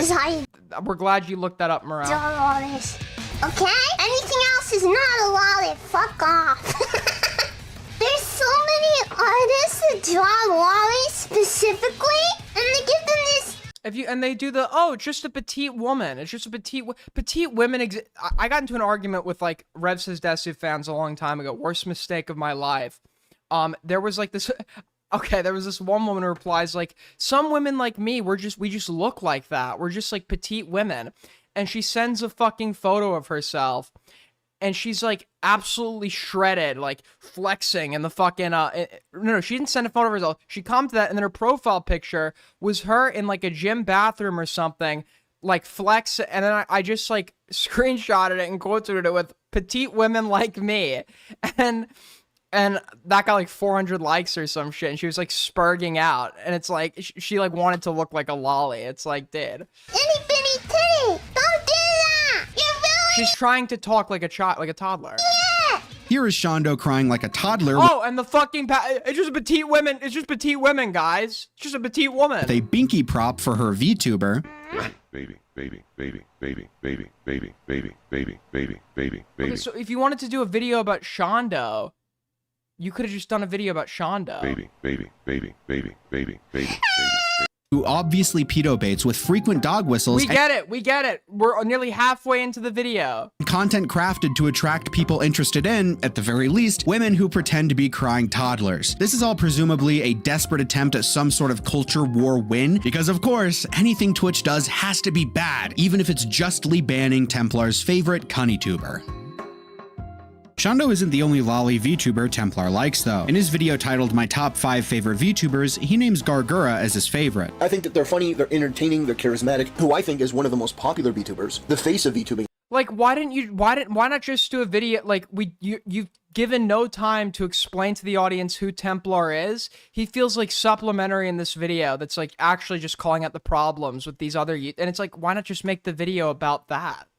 As it were. Gargura. No, I have no problem with Gargura. And in fact, this clip right here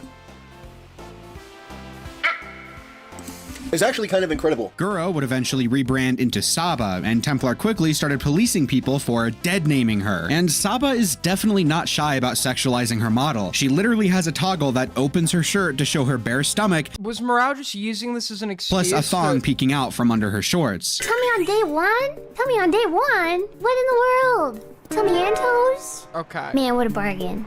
I like this fish. You already proved it with the Shondo point. Saba, that they have a speedy recovery. I pray that the fans that rely on her, that they be well. They find peace of mind and peace of body and peace of spirit. Yeah, they find peace of mind on the fucking playground. Don't you know this house? Oh, yeah. Morale, thank you for the 800 clips. Department had her character model aged at 15 censored to cover up her cleavage. Templar had a less than savory response to this news. What's the big deal with the black t-shirt? I'll explain it to you. The black t-shirt is a representation. It's not covering up Tifa's tits. Apparently she's 15 in here. Dude, it's fantasy. Who the fuck? You know what? Even to review this video, I can't watch it. This is horrible. It's so boring. There's no, like, clear net. You're just, like, over-proving points, then not elaborating on others. This is just, like, it seems like an excuse for you to just, like, look at Lolly. I don't know what to tell you, bro. Horrible video. Horrible fucking video. Absolute dog shit.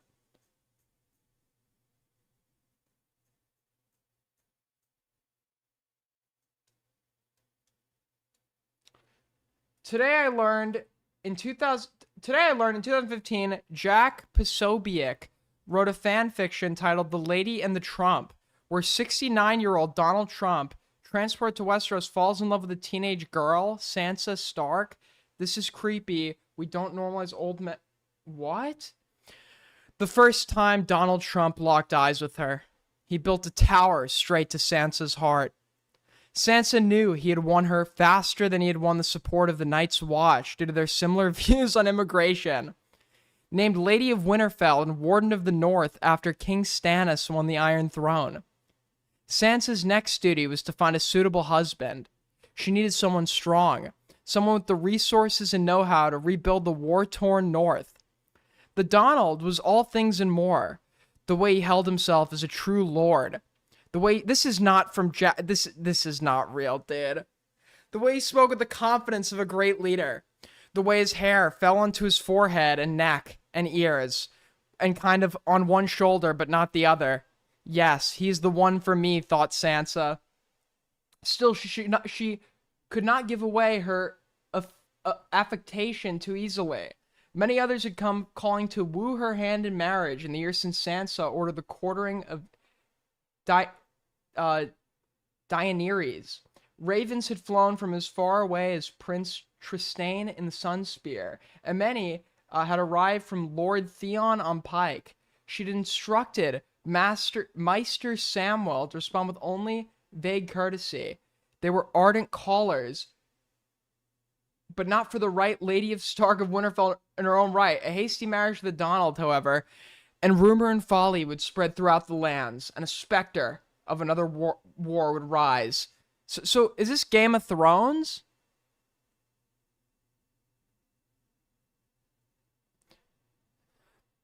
Okay, is this like a joke?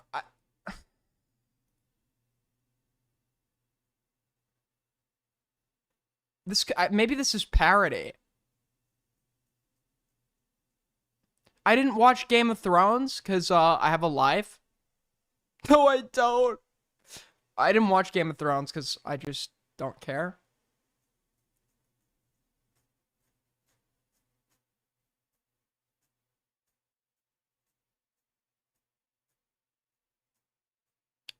What else do we have, man?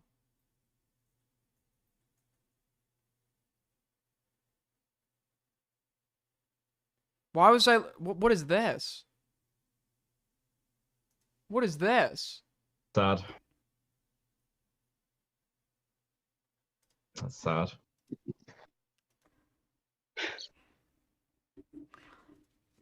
Alright. Hello again. There's only one moderator and it's Mon. In fact, it's something that spawned multiple memes by now. Now, Is one this would gonna be assume that after non-tent? being It's that 3. thoroughly I don't embarrassed, care. I don't care about every. that's I an don't option care. for sane people, Wait, though, what and am I? Smash is clearly not Wait. among them. Before I get a bunch of his fans What the coming in fuck and is defending Where him, is the stay for Lio end. video I've playing? got something for you. Why do I'll I give hear you backstory on Lio? this next video. The day I Okay, I don't give a fuck about this. I don't care. Do we have any content today? Is there anything in here?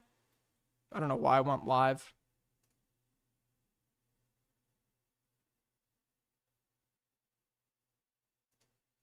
Apparently Gamma is like beefing with some random chatter. Oh, wait, I got this. Brody Beatbox is exposed by a 16-year-old's friend for inappropriately messaging the 16-year-old and attempting to groom them.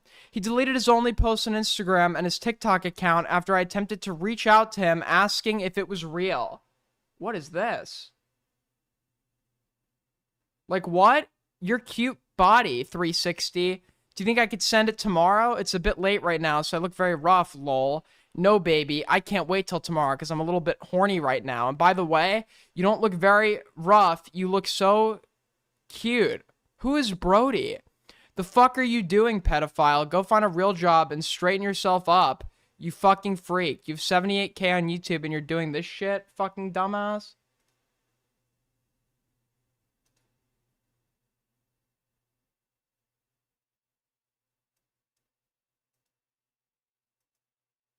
That's it?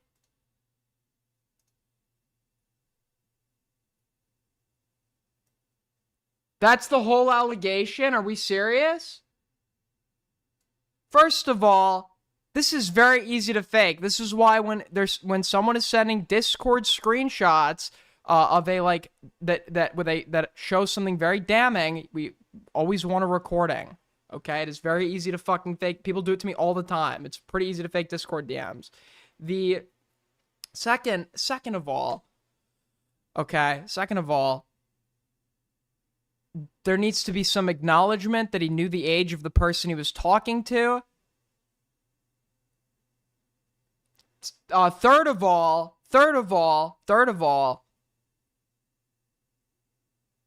there's no grooming here. There's no grooming that's going on. If we're to believe this is true, this is just like potentially pedophilic sexual harassment.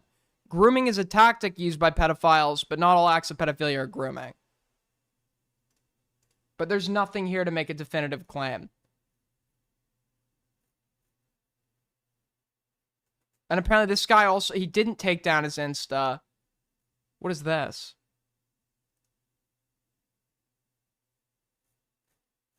This is nothing. In my opinion, there needs to be more information presented before we can legitimately say he tried to groom a minor. Are there more messages from interactions that show he was aware of the recipient's... Yes, May of Barry, asking all the right questions.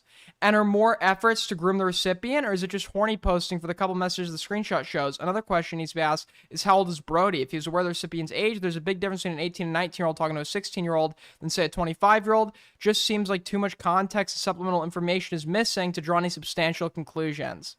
Be like Barry, dude.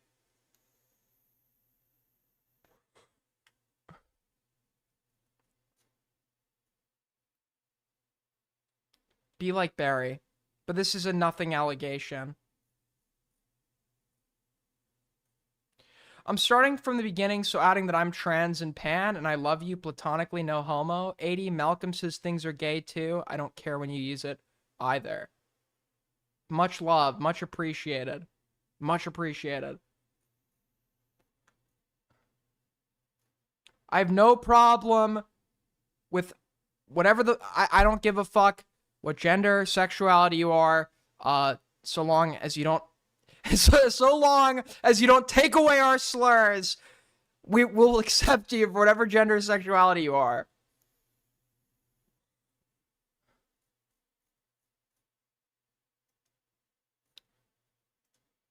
Oh my. So, besides this, all we have is the fucking... Apparently Fuentes went on Pierce Morgan. We could check that out. That could be interesting. Like, I'm kind of neutral on Pierce. I know everyone hates him because he's kind of like a ultimate centrist based on what I've seen. He can be very annoying and rage baity. I saw like this... Pierce Morgan rage baited a serial killer so hard that he got up and walked out of the interview. But I am curious to watch a little bit of this. You're a New York Times reader, an NPR fan, a Daily Wire subscriber, or an avid consumer of all things Tucker Carlson. For several months now, there's been no avoiding the subject of Nick Fuentes. And let's be clear, the main reason you're hearing about him is because he's popular. A large number of people, especially young men. It is crazy to see how popular he's become, dude.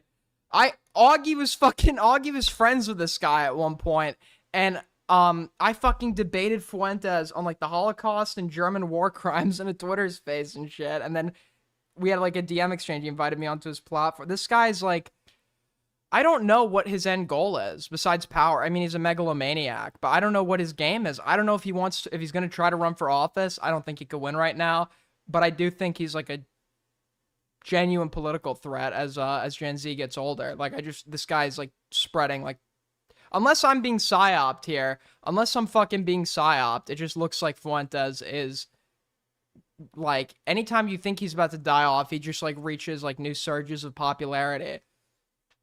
Are interested in what he has to say. What that says about our society and our culture is the subject of ferocious debate. For many people, it's a grave indictment of an insidious immorality. For others, he's a product of a culture which has turned on its own and left many young people feeling listless and bitter. He's either a litmus test for right-wing hypocrisy on free speech or a walking, talking manifestation of where the line should be drawn. And a frankly preposterous amount of airtime has been spent on debating everything from his ideology to his sexuality and whether anyone should actually talk to him at all.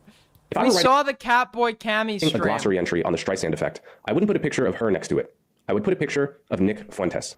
They have opted to not do so when it comes to Nazis like Nick Fuentes. Fuentes takes this guy apart brick by brick. It's a full takedown. My concern is that people who are a bit more moderate are deeply alarmed by Nick Fuentes. I was very happy to see that, like, Nick Fuentes really passed that test with flying colors. That fragmentation is being caused purposefully by a splinter faction of people led by a young man named Nick Fuentes. That's the war. Can you get the beef prices down? Not crazy things that Nick Fuentes or these other loons say on social media. Well, it looks like all the screaming about Nick Fuentes on the internet is finally dying down a little bit. So now we had on this guy. Dude, I hate Tucker. I hate Tucker so much. I hate this like new meta of like make a podcast and just like nothing ever happened. Nothing ever happened the way they said. Has Tucker gone flat Earth yet? Like, I honestly want to know. Dude, even Fuentes makes fun of these types to some extent. Fucking Candace Owens is a good example. I think Fuentes is more dangerous than all of them, but the other ones are just like fucking hilarious. Candace Owens has been like hinting that she has secret info on the Charlie Kirk assassination, and hinting that the French government killed Charlie Kirk because Candace Owens, isn't she getting like sued by the Macrons for constantly claiming that Bridget Macron is like secretly a man named Gabriel, and then she was like tweeting out, they want me dead over this or whatever. She believes like the French government is trying to fucking assassinate her over her calling Bridget Macron a man. This Fuentes guy, and never challenged him. You should have Nick Fuentes on your show and you could ask him questions about that.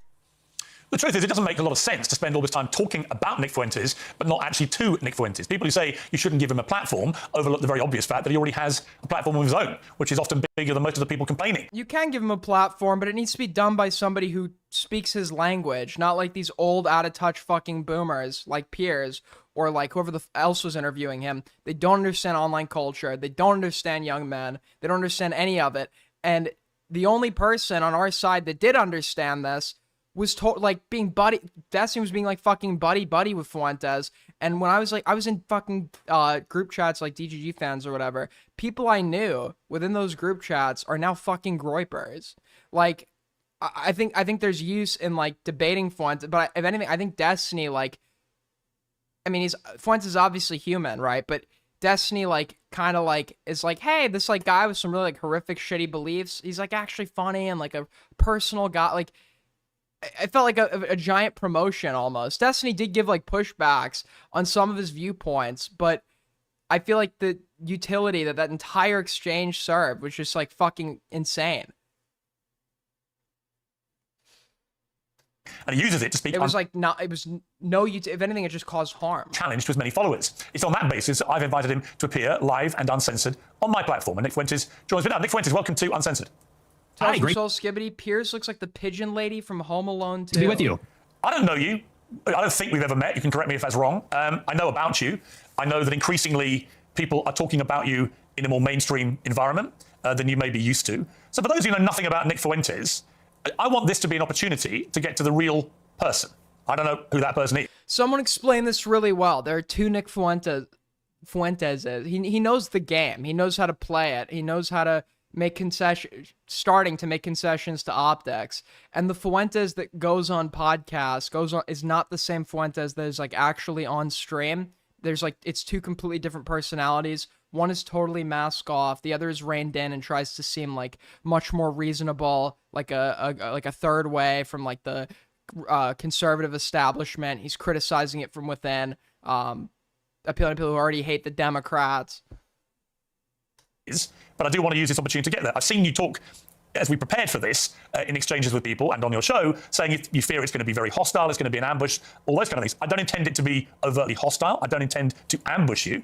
I intend it to be an examination of what you said on the record, an examination of what you believe, or what you say you believe, and an examination of what your rising popularity says about the state of the conservative movement in America. So those are my goals from this interview. What are your goals? Why are you doing it? I thought it'd be interesting. And, you know, you've talked a lot about me on your show over the years, and this is the first time you actually extended the invitation. I think it might be the second, actually. I think we talked about doing it during A24 a few years ago. What is it with the constant smile, too? Like, everything is so funny. Everything's, like, hilarious. Like, but it's, like, always turned on. It's, like, weird. But you've talked a lot about me with the panel, and now you've extended the invitation to talk to me. And I think it'd be interesting for me to maybe clarify some positions and maybe get to know you a little better as well. So I'm looking forward to it. There is a belief that you have two personas. There's one that you roll out now for podcasts and for shows like mine, where you come across as reasonable. And then there's your show on Rumble. Where Pierce did his homework. We love Pierce Morgan. You often come across Not really, as but having, you know, a very unreasonable view on things. This is what Coleman Hughes said about you. Nick Fuentes knows exactly what he's doing. He is consciously playing this double game as part of a... This guy's with the free press. This guy's with the... Forget... If this is the guy that said this, I don't remember where I saw it. If this is the guy that said this, dude, the free press is like actually like fucking a moronic news organization. They like actively just like made up interview. It's run by Barry Weiss, who's doing like the CBS takeover. Long-term strategy to become popular enough to take the reins of power, at which point he plans to pivot towards the extreme and unpopular policies that he advocates daily on Rumble. So first of all, what is your response to that? Well, first of all, I would say that Coleman Hughes is a propagandist. He works for the Free Press, which is run by Barry Weiss. So I think that's true. Do you see why this guy he can appeal to both sides? Because he's like an internal he could attack the establishment, the connected concern. You could be like, wait, this guy's kind of reasonable, right? He adopts criticisms that the Democrats have levied that are valid and make him likable. But he also like is dude, it's evident. You have to consider the source. And Barry Weiss is a pro-Israel partisan. Free Press is just bought out by Fuentes knows how to be entertaining. Aiden could learn from him, and yet you're here. CBS for $150 million by Larry Ellison or his son David Ellison. And so I think that's coming from a particular point of view. We can't pretend like that's coming from a vacuum or from some fixed position. That's coming from a propaganda outlet that's in favor of Israel. That's first. But second, I would say he is right about the two personas. And I think that everybody understands this on some level. On my show, I make jokes and I use rhetoric and I'm hyperbolic because for a long time I had an audience that was small on these like dissident platforms. I was on D Live for many years. A lot of people don't even know what that is. And so I had a small following and we had sort of like an in-group sense. Yeah, but nothing is ever dishonesty because any like opinion that he's given that he's clearly like deviated from when he's like on a public mainstream platform, it could just be like, oh, that was like a joke. Because the Groypers do like 10 layers, like I think they even instruct each other to do this. They do 10 layers of irony behind fucking everything. So like the more extreme stuff, it's just jokes. It's just jokes. When it's like very obviously not jokes with the level of repetition that he engages in, it's a good strategy for like plausible deniability, and it works on like, you know, your retarded, like easily influenced young men online, like fucking a Cheeto. But you see through it. You see through it. You see this like it is duplicitous just because you like pretend like you're joking when you gave takes in private or in your streams versus in public doesn't mean that you're not switching up and being dishonest about what you fucking believe. Tell us from Patrick, was Augie wearing Catboy ears in Nick's event? Yes. Of humor and memes and things like that. And you talk about it one way on a freewheeling live stream when I'm by myself and I'm ranting and we make jokes and we play devil's advocate, we play with different positions. But then when you sit down and I hope and pray Aiden finds someone that makes him smile and go to bed on time because it's looking great. You are the only people I talk to. You're the only people I talk to anymore. Okay? This is all my interaction. I get on here. I get told I suck. I get told my streams are boring. I get told what I'm saying is actually wrong because insert thing you don't actually fucking believe. Okay? It's absurd. It's absurd. How could you sleep with this?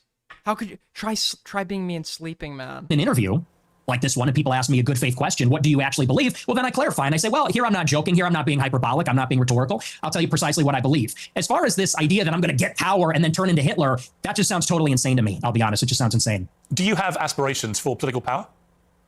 Not really. I think that if I wanted to run for office, I wouldn't say a lot of the things that I say. I don't know that a lot of people would. The problem with him running for office would be the whole, like, what would the word be? Demagogue, rabble-rouser. When you actually end up becoming connected, that stops working, right? You know, he could sit here and be pro-Trump, but when Trump, like, actually is gonna win or starts winning or whatever, he can't keep up the appeal of being, like, a anti-establishment, like, demagogue. So when Trump becomes these, now it's, like, rage bit by, like, criticizing Trump and promoting Kamala or whatever, because he needs to constantly be the guy from the outside that isn't well connected, that's calling out like the people in the in-group from the outside or whatever. If he was to actually get elected, I think his appeal would fucking disappear, right? Vote for me. I tend to offend everybody, even a lot of people that like me. So no, I'm a truth teller. I like to tell the truth. I like to do my live stream. Who is Nick Fuentes? Tell me about your upbringing. I know you grew up in the suburbs of Chicago. Tell me about your early years. Early how? Like my childhood or a little bit later? Childhood, yeah. Well, I grew up in the suburbs of Chicago in LaGrange Park, as you say. My parents are ethnics. You know, my father's half Mexican, half Irish. My mother's Italian. And they both came from a pretty rough upbringing themselves. They both were raised by single mothers, not because of divorce, but because both of their fathers had died. They endured a lot of dysfunction. And I think that's one of the reasons they came together and they related to each other and they wanted to create a normal upbringing for their children. They wanted to have a normal family life. And so they moved out to LaGrange Park away from the city. And they raised me and my sister and really put us first. I think that's a big reason why I tend to have a lot of these family. All right, I want to go to his actual takes, not his like autobiographical. I'm just going to ask you a question. Are you saying that when you told that story, you didn't mean to infer that he was racist? And do you understand why when somebody like me reads that anecdote for the first time, as I did this week, I reach a different conclusion? Well, I understand what you're... You said this. We're looping. You said this already. No, you haven't really directly, I think, responded to the most diverse cities in the world. But it's not the same. Same neighborhood. They drive up there and they mug people and attack people and they destroy cars and destroy shops. We had the Festival of Lights a couple of weeks ago. It's supposed to be a family event. And they light up the trees and they, you know, there's a big parade. I was in the parade one year and you had a bunch of black people there shooting each other. 7 people shot, a 14-year-old killed in the Magnificent Mile. And I know there's a lot of black people that feel the same way about this. They say, we've lost control of the city. And we're looking for accountability. We have a lot of black people that are always outraged about racism, outraged about attitudes from white people, but they're never ashamed of some of these behaviors, never ashamed of some of the things that... Yeah, because they're individuals. They don't... It's actually like a pretty fucking... Nobody's going to accept a reality where they're held responsible for actions of people they can't control. Why would you ever... Why would you ever want to fucking do that as like a person? Let's say like you're living your life... You have no criminal record. You've gone through school. You put your kids through school. You work your fucking ass off. But because we've picked out a characteristic that groups you in with everybody else, you're responsible for every behavior of other individuals in that group. Why would they want to feel shame over that? It's not what they're within the capacity of their own free will. If they're not doing the behaviors that you describe as negative, why should they feel shame? It's like the fucking, or like white people shouldn't have collective guilt over fucking slavery or whatever. And it's like, sure, But why does the same not apply to any minority group? It's Schrodinger's individual. Like when it's like a member of a minority group, they don't have the benefit of being an individual anymore. They're all diplomats for their given group and should feel collective responsibility because you've picked out an arbitrary characteristic to group all of them together over, like the color of their skin. Go on. And that's why I think there's a lot of negative attitudes these days. And so, you know, again, I think those attitudes, you say I'm a product of my environment. I am. Well, from Big Aaron, a pile of poop with a face. Don't insult Soul Skibbity like that. $2 from GG's. I hate this guy so much. So are my parents and my grandparents. Unlike you, because you're not even American, in Chicago, we have to live in a big, diverse city where there's a lot of different kinds of people. And I live in a big, diverse city. Doesn't he live in fucking London? I live in London. It's one of the biggest and most diverse cities in the world. But it's not the same. Well, actually, it's Oh, so he just shifted the goalpost? The precedent that was set was diversity, diverse city. Pierce is like, I live in London, which is like one of the cities that every fucking right-winger in America loves to fearmonger over. Right. This is the thing they do too. They're like, you can't speak on America if you're not American or whatever. Stay the fuck out of our country's business. When we're like the fucking world police, like our economy, like we have strong-armed economies. Like what we do actually influences the entire fucking globe. So people should care about our politics. And the right comments on other countries all the time. If you were to listen to anybody on the right, they tell you London is like this fucking gang hellhole of like, you walk out on the street and it's like you're sentenced to death under Sharia law by the lesbian British police. It's a big diversity. The only difference is but his category that he set was diverse, right? Pierce refutes it is diverse. Yeah, I live in a diverse city. So Fuentes is gonna go, well, it's not the same. Well, okay, then what's the threshold that you were setting? Don't have the gun violence because we don't have guns. That's a whole different story. I don't want to get into that with you. I have got into that before. You got a knife problem. You got sword problems. We have problems. You have Aladdin. We have problems with violent crime. I make no pretense of it. So the idea that somehow I'm cosseted in London because I'm not in Chicago. I didn't say that. Well, you kind of implied it, but I guess my point about the environment, I'm not saying you are a product of your environment. I'm saying most people are in some capacity. When I read that anecdote, it's just to remind you, it's not something I have put out there. You told this story, right? And you said that you said this. We're looping. You said this. No, already. but you haven't really directly, I think, responded to it, which is whether your father would not take you to certain restaurant chains because he associated them with black Americans. Is that true? No, well, see here, if you're in America, you would say that Olive Garden is not real Italian food. Applebee's, TGI Fridays, this stuff is a load of crap. My dad was just a food snob, but no, it's got nothing to do with that. My best friend in first grade was a black guy. We're not a racist family. So okay, so when you told the story, I'm just curious. So when you told that anecdote, which clearly on the face of it is racist, right? You're basically saying your father made racist decisions about where you would go as a family to eat. Are you saying? No. Well, I'm just going to ask you a question. Are you saying that when you told that story, you didn't mean to infer that he was racist? And do you understand why when somebody like me reads that anecdote for the first time, as I did this week, I reach a different conclusion?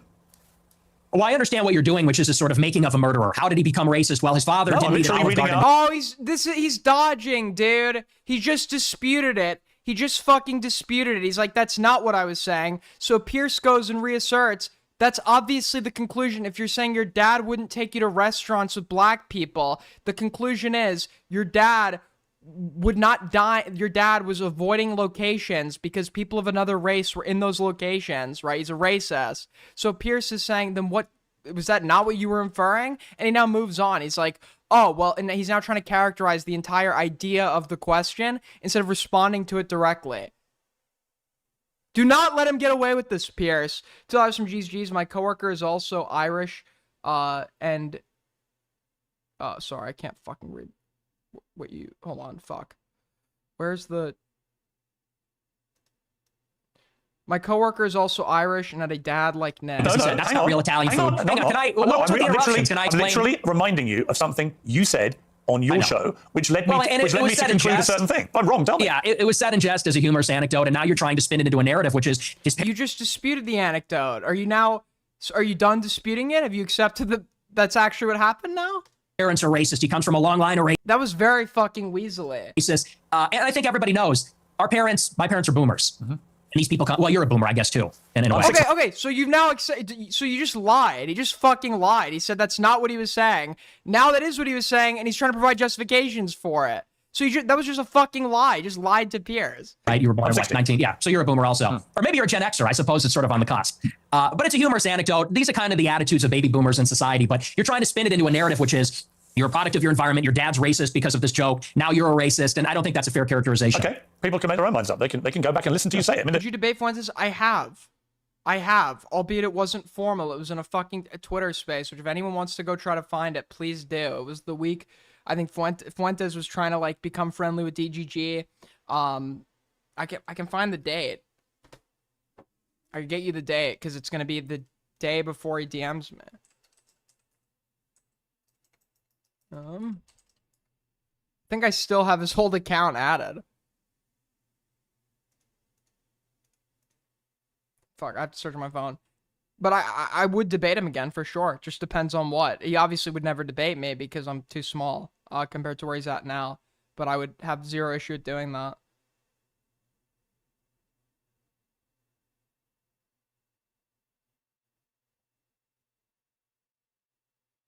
Yeah, I'll have to go find the date. The beauty of what I'm going to talk to you about in this interview is that almost all of it is just going to link the Twitter space. I don't have the Twitter space. I just have our DMs, which are like the day after. So I'm trying to find it. So if you could find like archives of the Twitter space. be reminding you what you have said and asking you what you meant, your position about that story. Because what he did was, it wasn't even really a debate. That's what I would make a claim saying, you know, you're claiming that such and such, you like support the Nazis because you deny the Holocaust happened. Well, let's say that the Holocaust, like for argument's sake, let's say it didn't happen. How do you justify the treatment of the Slavs? How do you justify the documents that were actually obtained that showed a borderline, if not outright, genocidal policy in Eastern Europe for for Slavs? Like, how do you, like, if you want to, you could, what people don't realize is 6 million is the Jewish is like the count of Jews that were killed. The count of like people in general that were killed by like the Nazis, like racial policy, and the result of it was 11 to 17 million. So if you were to take Jews out of the equation, how do you justify the rest of that? Is that it was a joke, okay? I want to come to something else you said. This is where you talk about Jews, women, and blacks. Let's just take a listen. They're always coming up with, no. So I was like talking about like General Plan Ost, and he was like, oh, I mean, I have to look in. Can you link me something on that? Can you link me what you're reading? It's not the Jews. No, it's not women. No, it's not blacks. It's actually really complicated. No, it fucking isn't at all. This is also another very this is a very good, or not good, effective rhetorical strategy. People love when they have to do the least amount of mental work. So when you can take really complex ideas and complex problems that we can actually argue have various or multifaceted, right? Social problems are complex.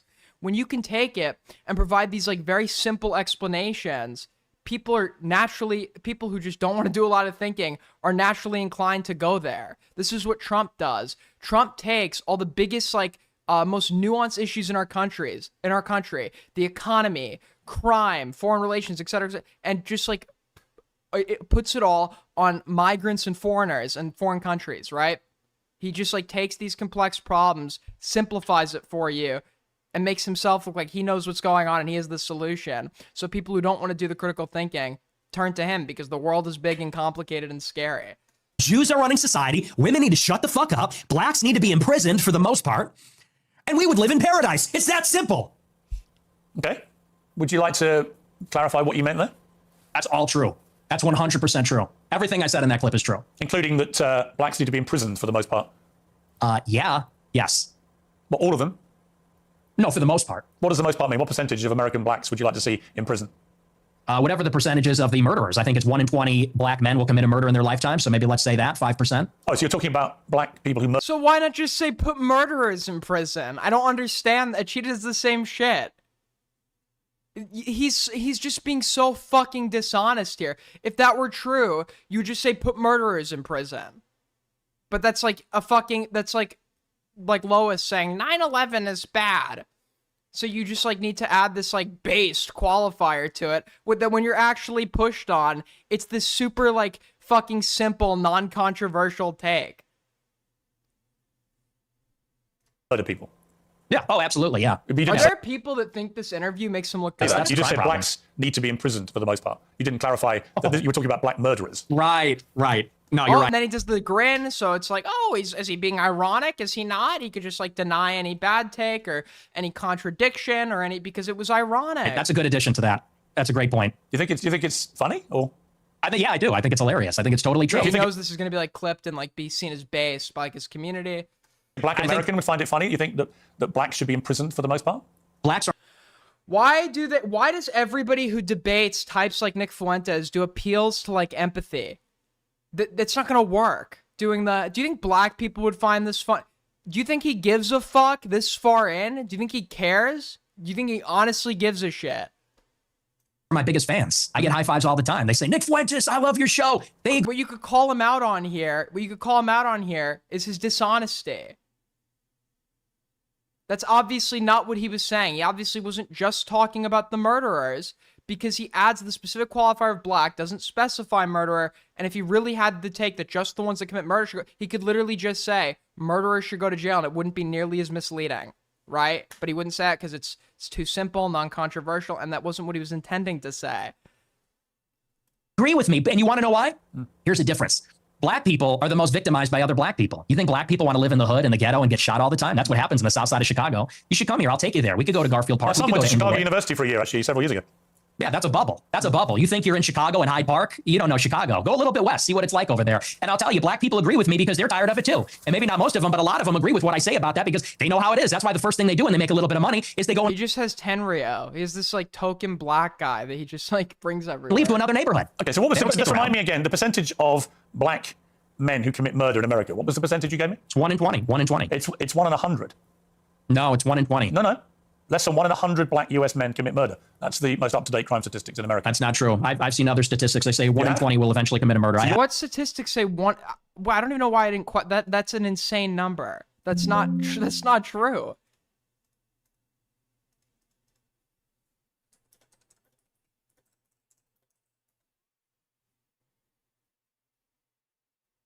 That's not fucking true at all. Your rate means that you're saying that 5 times as many black men commit murder as the official crime statistics say. Yeah, there's a report, I believe, on X by Data Hazard. I'll have to go and double check that for you. But yes, there's some pretty shocking evidence that says that it's far more alarming than you would think. Wait, the 1 in 21 figure is apparently from the early 1980s. Wasn't there a crime wave at that point? Okay, but you would accept that the official crime statistics are 1 in 100, or you wouldn't accept that statistic? I don't know. I don't have it in front of me, but I've seen other evidence. Like I said, Data Hazard on X, I believe, produced a report about a year ago. It said 1 in 20. But I mean, whether it's 1 in 20 or 1 in 100, that's a lot of people, Piers. I mean, sure, a lot of white people commit murder too. Well, they do, don't okay, they? but it's about proportionality. I mean, white people are 65% of the population. Blacks are 13%. And I think anybody would tell you that more black people proportionally commit violent crime than white people. And people vote with their feet. People would rather. There are studies that just say that give numbers nowhere like this. He's referring to a single study that's from like the early 1980s. Hey, much higher property tax. Most mass what's with the shootings. interruptions? I'm sorry. Thank you. I appreciate that. You know, you look at in Chicago, in New York, these neighborhoods are so stratified. People would rather pay a high tax rate. And even in the 1980s, I don't think that was true. Pay a much higher property value to live in a less diverse, less black neighborhood because they don't want to live around the violence. And I think that when you look at even on the public transit, the subway, the Blue Line, you know, people don't want to go there because they know who occupies and menaces the public transit. It is these people like Daniel Penny had to deal with. It's people like Irina Zarutska had to deal with. And that's just the uncomfortable reality. You've also said you don't want to live near black people. Let's take a listen to this clip. I'm a new generation of white person. I'm not living around blacks. Sorry.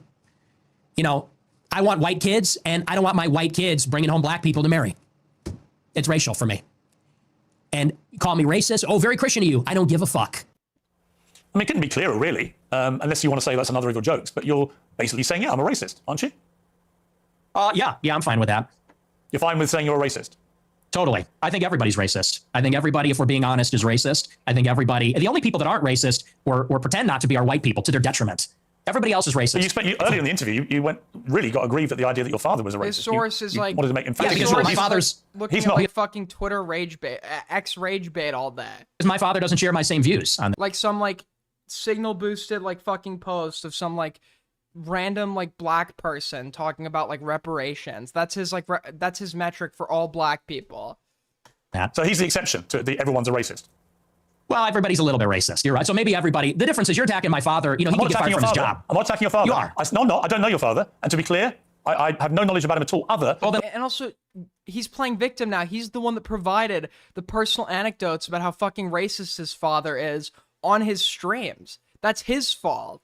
Let's leave him out of it. Let's leave him out of it. You're bringing him into it. You literally, the anecdote that Pierce cited at the beginning was given by Nick on stream.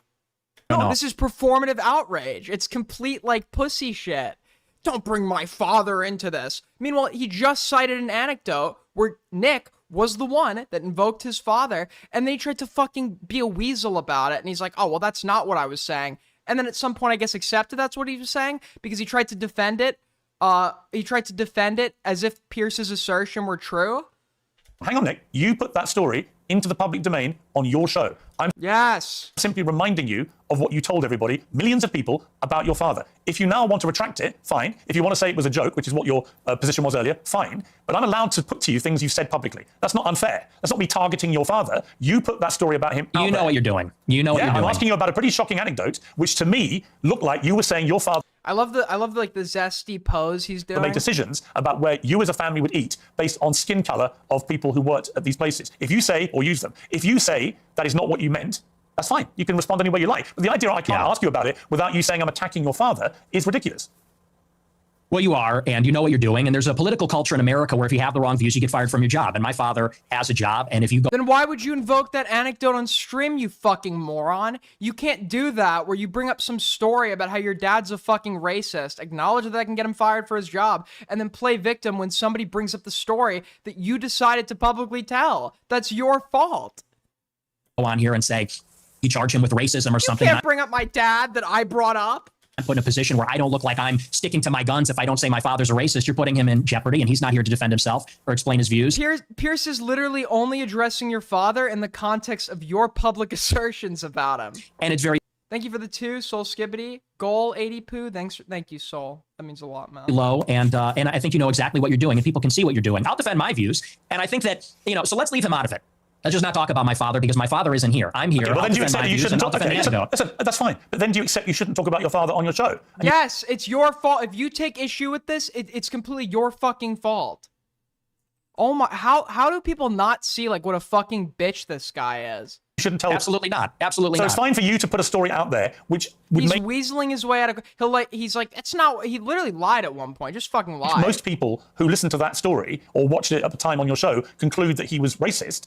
It's fine for you to do that, but if I then ask you about it, I'm the one who's being unfair. He lied. He said that's not what I said, and then Pierce asked him what he did say, and then he decides to, instead of addressing the anecdote, what he meant, he starts attacking the entire idea of the question instead of like the substance of the question, providing a alternative to what he had actually meant, and then he goes on to defend his father along the lines of what Pierce said he meant. Like, yeah, my father, he's like a boomer, except like, okay, so you're providing defenses now for your father being a racist, which is what Pierce asserted, and you then went and denied. And I've crossed the line. Is that what you're saying? Yes. Okay, yes, you're being malicious. Okay, that's fine. That's fine. Listen, people are watching this live. They can draw their own conclusions about whether what I just did. Will. Yeah, and I'm sure afterwards, by the way, you'll say, he ambushed me with your own... Play the fucking victim. And dude, do you remember he was like, I am the most persecuted speaker in America. I am banned from flying. He kept saying the no-fly list, and then he shut the fuck up about that when it got revealed that he had some altercation with a fucking flight attendant, and that's why he's on the no-fly list. No, whoa. With the right words. That's a little presumptuous. I'm not going to say it's an ambush, but I think that's a low blow. And I think you know what you're doing, and that's fine. You're a tabloid journalist. He's a fucking pussy. He's a hypocrite. Unfortunately, he's funny, but he's a pussy. He's a hypocrite. He's a complete narcissist. He is like, dude, here's another thing. He's like, Jews are only situationally white when it benefits them. Which is like, okay. And then Fuentes, when he's talking to the cops, he's like, how can I be a white supremacist? I'm Mexican. And then people are like, well, he was saying that because the police are, and it's like, okay, so he's only saying he's white or Mexican when it benefits him. The exact criticism that he had for Jews. I expected that. I don't think it's an ambush because I knew it would be like this. And people will see what you're doing, and I think they'll say it's low. But as far as you want to, I would have mogged if I was in Pierce's chair. Talk about racism. I do. Let's talk about racism. Okay, Let's leave my dad out of it. Look, you've admitted you're a racist, correct? Yes, 100%. Okay. Own it. Okay, that's fine. You're perfectly entitled. This is a base clip from Del Groip's gonna put this on Twitter. Democratic society to stare down the barrel of his camera and tell me you're a racist. People can judge you accordingly. Many people who have assumed that you're racist will now have heard it from your own lips. That's fine. There you go. That's the point. The point of this interview is to go over the things you said, which have led people to reach conclusions about you, and to ascertain whether those conclusions are fair and reasonable or not. That's it. So I want to play you another clip. This is what you talk about why white people are justified in being racist. Let's take a listen to this. First, white people are every single bit justified in being racist. Every single bit justified, to the extent that that means going out of your way to avoid black people when you see them. You stand by Absolutely. that? Absolutely. Absolutely. So white people should go out of their way to avoid black people when they see them? Absolutely. They would be wise. Why? Because it's a lose-lose proposition. If you're Irina Zarutska and you don't walk the other way, you get stabbed to death and you die. If you're somebody else and you walk on the subway and you stand near a black person or something, maybe it's fine. It's a lose-lose proposition. So no, I think that white people have been beaten into submission. It is literally Schrodinger's individual. You have this completely random. They like to talk about black crime statistics or whatever. They're linked to like financially motivated factors, gang crime factors, etc. You have this crime that is not representative of any of that. It is some like complete schizo on a subway, and like they're making it about. They're somehow making that like about like this. You see this amongst. No, like, even amongst, like, the crime statistics that you invoke about black people, it's not random killings. Like, amongst black homicide offenders, their victims are overwhelmingly black. This was, like, an exceptional attack in its randomness, which you see across race, by the way. Like, you had what? The fucking, I'm sure I can pull a bunch of examples. You have the Miami fucking cannibal incident where this, like, frat boy, like, these two people decided to leave their garage door open and he fucking ran into their garage and started beating them to death and eating their face off. Like, yeah, schizos in public are fucking unpredictable as shit. But the, like, craziness is not like a thing that is limited to black people. And even when you try to like make like black people are exceptional in this regard by invoking crime statistics, the crime you're referring to doesn't fit into those statistics. It's a completely random crime. That we're afraid to tell the truth about it. And the truth is that when you go into these major cities like New York or Chicago, I believe she was in North Carolina, there is a menace, which is young, black, adolescent men. They're extremely violent. And we have been told that we have to pretend like they are every other person. We have to be colorblind to that. And we're supposed to go and be in the midst of all this danger. And I think that at this point, it's gotten out of control. You look at the BLM movement, they said that the reason that black people, are violent, or the reason there's crime is because of police brutality, or redlining, or all these other things. They said we need to get rid of the police. We need to defund them. And a lot of cities did. A lot of cities like Chicago, for example, the police changed the rules of engagement. They don't chase them. It's not a felony if you steal a certain amount of merchandise. They won't chase them on foot. And now the city's totally up for grabs. And now whether you're in the Gold Coast or whether you're on the Mag Mile or you're in the worst neighborhoods in the city, you might get shot, you might get mugged, someone might run up on you. And I tell my followers, it is better to be perceived as racist or racist and walk the other way and maybe keep your life than to say, I'm a good anti-racist. I don't mind that this person's making me uncomfortable. Maybe he's looking a little froggy. I'm going to sit down because I'm a good person. What does him being black have to do? Like, if there's some guy that's like murmuring to himself, randomly like twitching and yelling in public, you'd walk away from him for that reason. Like, what is it? Why does the skin, why? You then ask, okay, there are various factors that you could group. For example, right? Don't most black people have brown eyes? Why aren't you grouping together everyone with brown eyes? You've picked blackness as the specific attribute that is indicative of danger. So explain to me, what about being black makes somebody more dangerous? And then he'll bring up things like, he'll either talk about socioeconomic factors, which I doubt he would do. And then you could bring up, okay, well then why don't, when you're making your criticisms, you talk about poor people? Why don't you talk about people that are like born in like, I'm sick of the people with destabilized families or whatever. Why is it like the race, there's the specific category that you're going to lump everyone together with over, right? But that's not going to be his argument, right? Is people like him, the argument then comes down to genetics. They constantly imply it's genetic and it's inherent. You ask them, okay, what's the gene? What's the gene? They then bring up like the fucking M1A1, the quote unquote warrior gene, which they love to like flout around for a really long time. And then you just bring up like that gene is more common amongst like Chinese and Japanese people than it is amongst black people. And Chinese Americans, I think, commit less crime than white Americans. That's obviously not like the gene that makes people violent. Get stabbed, mugged, whatever. And by the way, this is a strategy. They call it the friendly stranger. There's a crew of them. They do this in Chicago. They stand outside bars, black people. They approach strangers. It's a robbery crew. And they pretend to be a friendly stranger, and then they mug them. And stupid white people say, oh, hi, yeah, nice to meet you. You know, there are like white frat bros that will like have these big parties and then wait for some girl to get really drunk and fall asleep, and they'll just like fucking rape them. Yeah, dude, crime is shitty. Crime is shitty. Exercise your best judgment in situations where you're going to be easily victimized, right? But the white frat bro rapists have the benefit of being treated as individuals. Black people don't. It's Schrodinger's individual. They grin, they laugh, they put up with the nonsense, and then they get mugged, or worse. Sometimes they get executed. And so as a white person, how do you feel about mass shootings at school? I think they're bad. Who do you think commits the vast majority of the mass shootings? I'm sure it's white people. Right. So how do you feel about that? I think that white people do more antisocial violence. I think black people participate in more gang violence. I think that's a difference. What's the difference to the victims? There's no difference to the victim, but it's a different kind of crime, and it's a different proportion also. Do you know what percentage of white people are school shooters? I know that the vast majority of mass shootings in schools in America this century were perpetrated by young white men. Yeah, most black people don't commit crime, Nick. Men. And what proportion of what proportion? I'm curious. Like, oh, it's some really fringe minority. It is, right? It is. Most black people don't commit crime either. Yet instead of making your generalization about criminals, you make it about race, where more innocent than guilty people would face consequences. I'm curious whether your advice would be to people who have kids in these schools. Should they avoid white people at school? Should people with the kids at school avoid young white men at school? No. Okay. Do you know what per capita means? Do you know proportionality? There are more black people proportionally that engage in violent crime or involved in gangs, especially in Oh, dude, he said per capita. He said these major cities, than there are white people that are school shooters compared to the entire white population, and everybody understands that. Two-thirds of mass shootings at school perpetrated by white people. But what proportion of white men commit school shootings? That's the question. I've just told you. It's 60-65% of school shootings by white people. You're telling me what proportion of school shootings are committed by white people. I'm saying what proportion of white people have committed school shootings. Are you playing dumb, or are you just not that smart? What difference does that make to the children lying dead on the ground?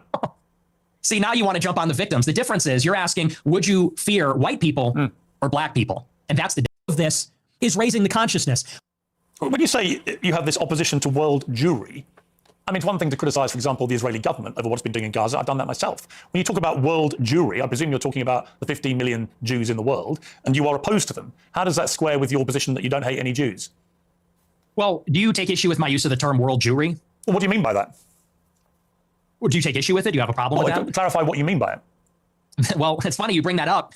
The gaslighting's crazy because I use that expression on my show all the time. I say organized Jewry, world Jewry. And do you know that for like 30 years, the World Jewish Congress has an annual keynote called the State of World Jewry? Barry Weiss has given it.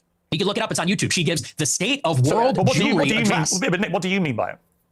I mean, you have to talk about, there's a concept of Jewish peoplehood. It's the sense that they are part of a common nationality, a common tribe, a common people. And so where they reside in Israel, the United States, or Europe, or elsewhere, they see each other above, or maybe on a different level, alongside their nationality, their state, wherever they reside. If they're in Germany, France, the United States, they see themselves as part of a transnational nation, of an international nation. The Jews in America, the Jews in Israel, they identify as Israeli or American, but they also have something in common. They identify as part of a common nation, which I would say there's a world Jewish population. It's world Jewry. And world Jewry has representatives.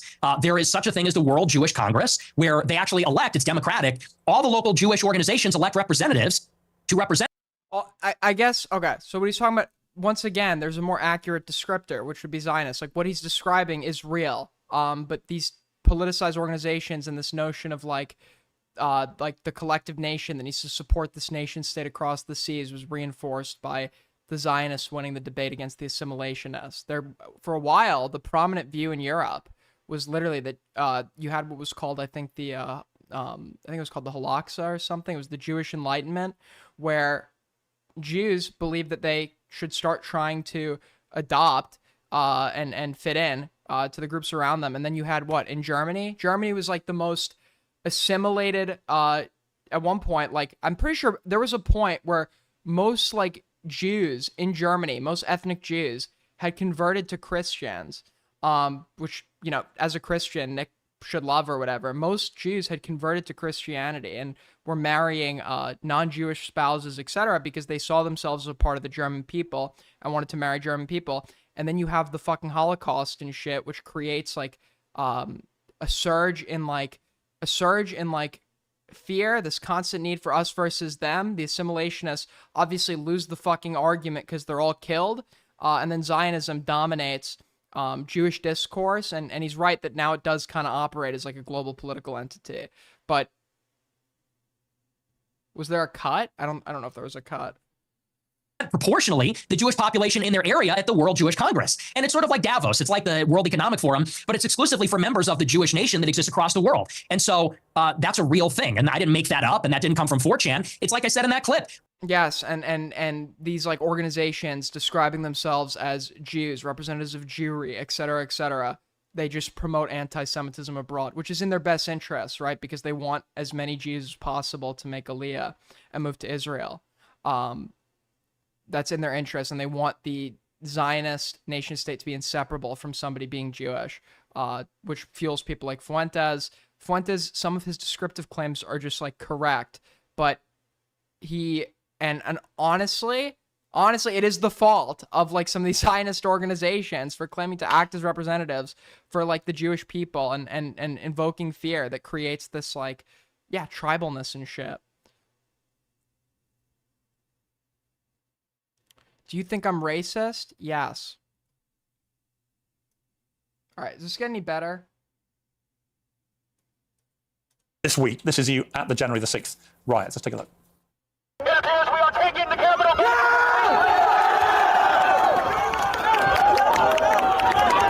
Keep marching and don't relax, never relax. Break down the barriers and disregard the police. This Capitol belongs to us. How did he not like get any charges over that? This is when I was like, because Jaden McNeil was his like right-hand man, and Jaden McNeil's convinced that Fuentes is a Fed, whatever, but it is like very suspicious that Fuentes is seen here. He's like Fed posting. He's literally Fed posting, and he faced 0 fucking charges. This is like an incitement to riot.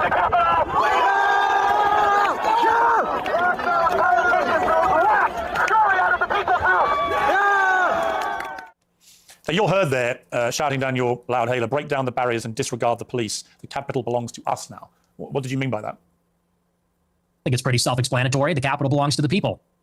Disregard the police. So you don't support law and order? No, I support law and order. But on that day, the police were brutal. The police killed somebody, Ashley Babbitt. And, they were throwing people off of the rafters. Why do they hail her as a martyr? These people love law and order. You have like an angry fucking mob on one side of the glass chanting about killing congressmen, women, stating they have violent intent, and you've just a lone police officer, congressmen are on the other side of the glass. Like there's a hallway, I think, that leads to them. You have this angry mob that's just been calling to kill these people. That's totally unpredictable. That's now breaking shit to get through. There's enough reason to fear for the lives of the other people on the other side of the door, and that the mob that is now using force to enter has the intent to cause harm, right? It is completely reasonable to use force to defend the people that are on the other side of that, including yourself. You want to talk about like stand your ground and shit? Like, should you be allowed to shoot some guy that is breaking into your home and shouting that he's going to kill you, but he hasn't actually done any harm to you yet? And obviously the fucking they would say yes. They would say yes. She is part of a mob that is announcing its violent intent as she's illegally trespassing, vandalizing and breaking property, and trying to get through to the people that the mob she's a part of had stated their intent to kill. Yeah, she broke glass to try to climb into the hallway to get to the fucking Congress people. It was a totally just shooting. They killed multiple people, so... Well, disregarding the police is the first step to anarchy, isn't it? Well, I think the first step to anarchy is when the government rigs the election, which is what happened. That is when the government loses its legitimacy, and its enforcers, consequently, do also. Well, the government didn't. There's no evidence the government rigged the election. You know that. You're a bright guy. Well, let's talk about it. You want to talk about the election of 2020? Yeah, I think Trump lost it fair and square. I think he fought the wrong argument about the stolen election. I've said to him, to his face, I agree. The argument he should have said is that the deliberate suppression of things like the Hunter Biden laptop scandal from the media, by social media, by big tech, was actually a deliberate attempt to subvert the result of the election. And that's a much better argument because it's undeniable. When the New York Post that had that exclusive were basically shadow banned off all social media for the 2 weeks before the election, that was an absolute disgrace. And if I was Donald Trump, I would focus on that as being my main argument that that election was slanted against him. When he goes off into saying that there was widespread rigging and voter systems were wrong, we've litigated all this now through various court cases. Various Republican judges have ruled there was no rigging of that kind. In fact, the American election system is... They literally were given like it was a complete nonsense fucking claim, and they were given multiple stages to prove it, and they came up with absolutely nothing. They called a witness that was like actively intoxicated, who was talking about, I saw ballots, a sack of ballots being dragged. It's like, they had ample time to prove these claims. They had the stage, the opportunity to do so. And it was a fucking nightmare for them. Rudy Giuliani, who was once like America's mayor or whatever, his reputation was fucking destroyed. He completely like destroyed his fucking reputation. What little reputation he had fucking left. And now he's selling Rudy Giuliani coffee and shit. Accepted by most people around the world as being one of the best in the world, one of the most reliable. So I just think he fought the wrong argument. If he said the deliberate suppression of damaging stories to the Bidens, which could have swung the election, was outrageous and unacceptable, I'm 100% behind him. But by building this spurious argument that it was all rigged through voting systems and so on. The election was stolen, though, to be... Not now, dude. Not now. Do you want to call in and debate me on this tomorrow? That seems like it could be Kina. He lost me. Well, I agree about the voting systems, but, you know, when they went into the machines, I think that was ridiculous. However, what has to be accounted for is that in 2016, 35% of the votes were cast by mail. By 2020, it was 70% because of the pandemic. So you doubled the amount of... My theory is that Kalora Vetla is like a crypto groiper Christian nationalist that knows he can't win a debate on it, so he kind of like subtly conceals it, but it's come through various times. Votes that happened by mail. They called it in-person early voting. They called it a variety of different things. And the other thing that they changed is they solicited the mail-in ballots. So they sent ballots to people's houses.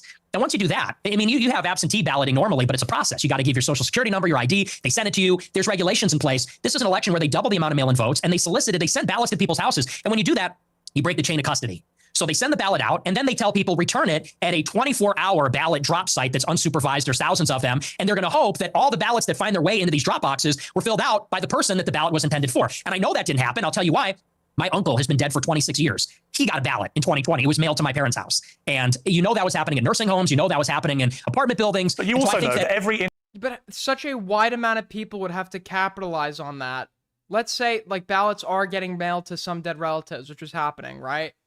The amount of people that would have to cumulatively capitalize on that and have, like, the circumstances would align, etc. I doubt that would be enough to heavily influence the outcome of the election, if at all. It would probably be, like, marginal. Amongst everyone, could you find fraudulent votes?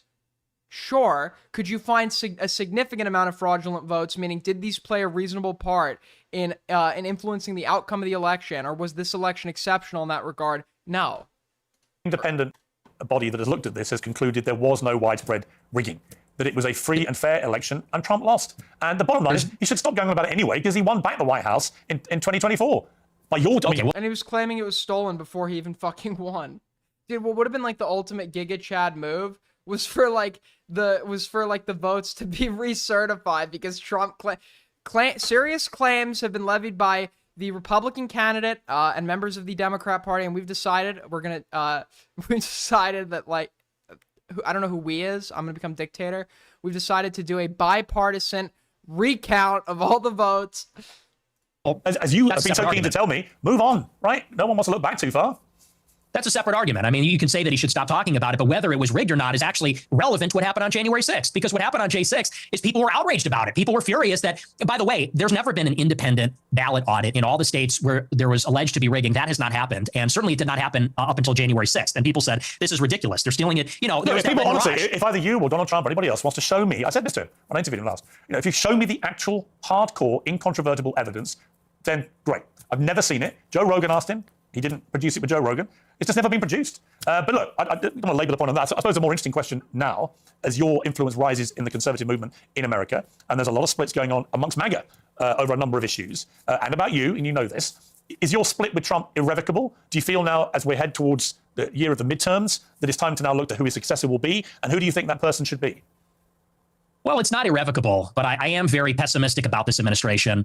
And succession is something that I've been interested in for as long as I've been doing the show. And I think it's very clear that they are grooming J.D. Vance to be that successor. And by they, I mean Elon Musk, Tucker Carlson, Peter Thiel. There seems to be an organization that was put in place roughly around 2022 when Peter Thiel was very active in the midterm elections. He spent, I think, over $30 million. You will love Palantir. You will eat the bugs, and you will like it. I don't even know what to say, dude. I'm dying over here. I'm actually dying. I don't have anything to cover anymore.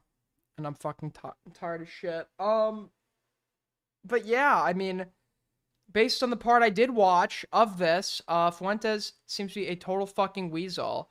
He seems to be like right about certain descriptive claims, but then does like hasty generalizations. Other claims he just seems to be completely like out of touch on, like the claim that 1 in 20 black people commit murder. Yeah, I mean, I don't. He actively contradicted himself here, as I called out before. Based on what I saw, sad showing. Maybe there was, in the parts I didn't watch, some huge comeback. But total non-tent. Pierce sucked as an interviewer. I know everyone. We can do we can all get along on a bipartisan effort to hate Pierce Morgan.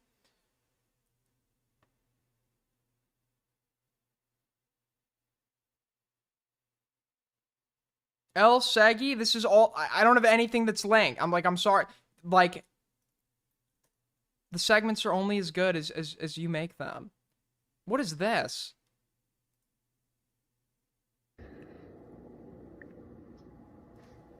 Hello, Thomas. It's me, the Catalyst. I'm not using my fake English accent like I used on. Lio literally will respond to anyone except me. Anyone except me, dude.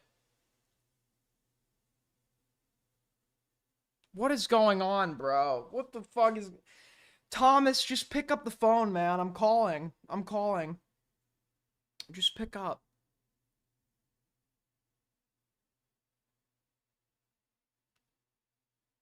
Don't worry, there's going to be a accountability call with this guy shortly, I'd imagine.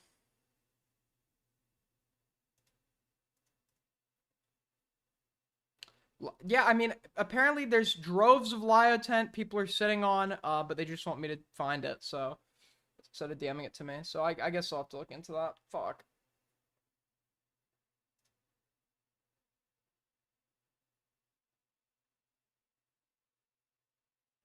Yeah, but Chud's not like 24 hours sleep deprived. And why don't you just like go watch him instead? You know what? Let me check out your fucking content. Let's see your content. What's your content like? I didn't realize I was talking to like a fucking genius. Hey. All right, let's look. Oh, you made it. You have videos. Awesome. Awesome. Let's review your videos. Wait, that's not your. Okay, that's the Kuihman tweet I linked before. Hold on. Let's go take a look at this. Wait, why does it keep linking? What is it? Why does it keep linking the tweet? I'm very obviously copying. I hate my life. I hate my life. I'm being one-guyed right now. I'm being fucking one-guyed by Google Chrome. Hey everyone, James Delo's here. All right, let's watch your content. Hey everyone, James Delo's here.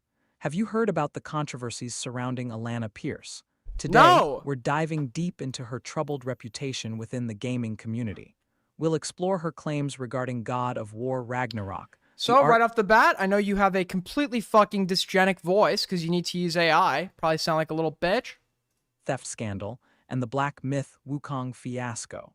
These incidents raise critical questions about honesty and integrity. Okay, so you're also using a script that is written by AI. Your script is written by AI. That's a ChatGPT script. In the industry. Whether you're a fan or just curious, this video has something for everyone. So, get ready to uncover the truth behind one of gaming's most talked about personalities. Don't forget to like, comment, and subscribe. I'm sorry. You're telling me how to make any segment entertaining? I'm just trying to watch for some real entertainment from the king of entertainment. You won by plagiarizing. Subscribe for more insightful content. Let's dive in. In the vast landscape of online personalities, few individuals have managed to cultivate as much attention and scrutiny. You can't even write a fucking... It's an 8-minute video. You're so fucking incompetent, you can't write like 8 minutes of slop on a page. You have to get the whole thing written by ChatGPT. As Alana Pierce. Known for her presence in the gaming community, Pierce has long been celebrated for her charm and Hey, the guy that Aiden's arguing with won. The guy that Aiden's arguing with that's like caught in a very embarrassing situation won. I'm Ali Khan, and this is funny in place of an actual fucking joke. Ali Khan is just like fell off months ago. It's just like insert person that is like very obviously like a fucking incompetent loser. Say they won, and it's like that's a joke. That's funny. Expertise.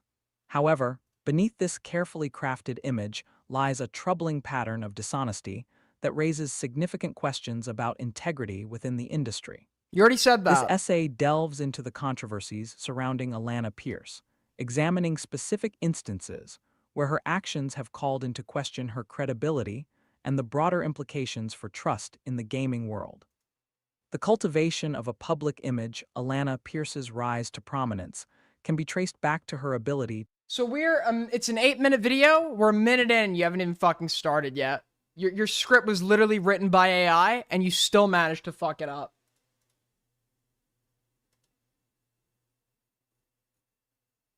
I may be a fat voice cell in real life, but online the AI makes me not look like an incompetent retard. Sorry, I didn't realize I was talking to the god of entertainment over here. That's my bad.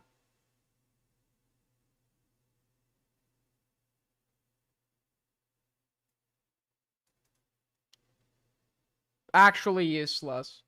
Actual like slop content.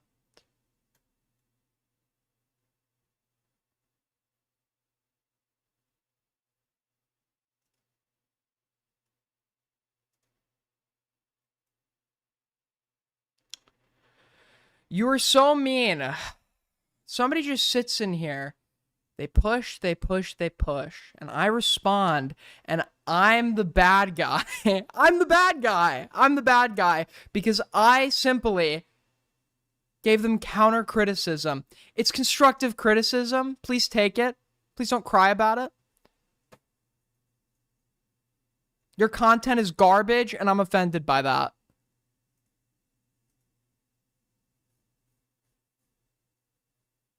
You know what? Let's give that another one a Kingdom Come chance. Deliverance 2, anticipated by many fans since its announcement, has been the subject of intense controversy and speculation. A 9-minute video, 4 likes, and you still need it written, spoken by AI. The gameplay was probably downloaded from some like free-to-use fucking...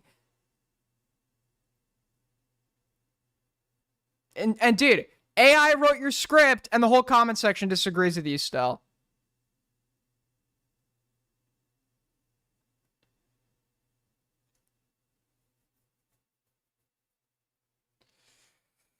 Fuck me, dude. It's so bleak. It's just so bleak.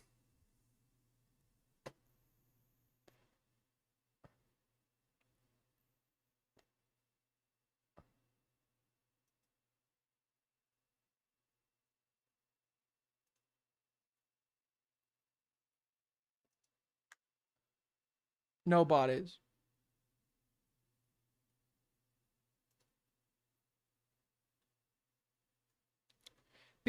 How does the narrative get spun into me being the mean guy? How's that the narrative that gets spun out of this?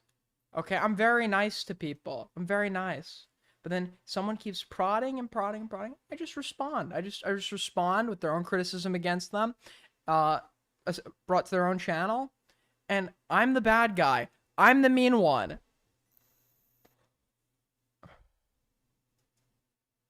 You think I'm a YouTuber? I don't care.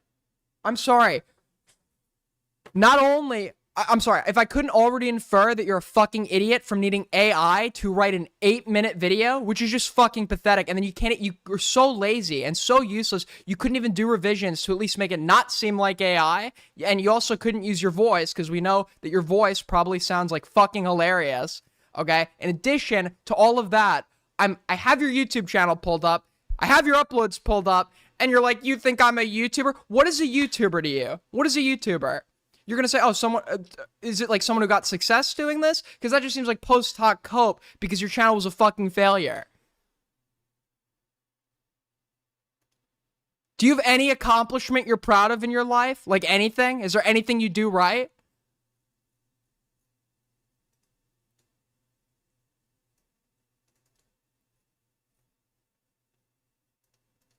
Yes, I don't care. You don't care. You don't care. Yes, I can tell you don't care. I can tell you don't care. That's what led you to making, like, to putting something as shitty as this online. That's what led you to plagiarizing from AI for an 8-minute video. We can tell you don't care. At least, either you don't care or you're fucking brain dead, which, honestly, I'm more inclined to believe you're brain dead, and the not caring is, like, cope. Honestly. Where's all of your old videos? So there's an archive channel. There's all of them up on YouTube. And then you can see the rest of them on my main channel. But there's a whole playlist up on YouTube. You can watch all of them. I don't give a shit about the videos. I know you don't give a shit about the videos because they fucking failed and they suck. Yeah, I know. I know you just want to move on from those, but you're not going to move on. You can't. You uploaded plagiarized dog shit to the fucking internet. I'm the best one guy, UL. Me L? Me L? I'm sorry, your entire backlog is an L because it's very clear that you seriously tried. And you seriously tried, and you still needed to plagiarize from AI for 8 minutes worth of effort. That's really fucking sad. Yes, they suck. So, okay, so now you're just accepting it. Now you're just taking it. Not only are you brain dead, not only are you useless, not only are you incompetent, but you're also a fucking submissive bitch, too. Yeah, my videos suck, and I'm a useless freak, and I can't do anything right. So what? I'm winning, guys. I'm winning. It's fucking pathetic. You don't even put up a fight.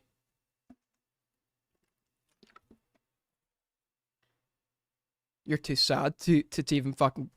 You're too sad to even give attention anymore, man. I mean, this is just like, you're just bending over and taking it, really?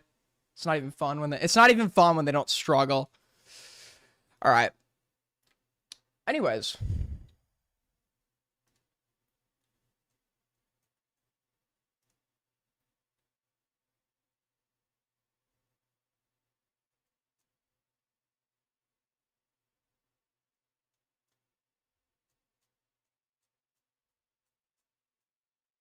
What else do we got?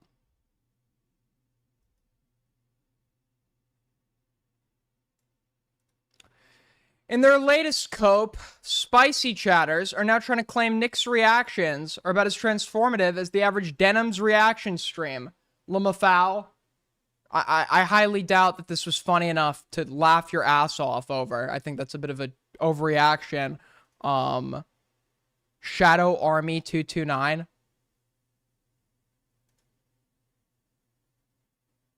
Actually, I might need to hide their posts.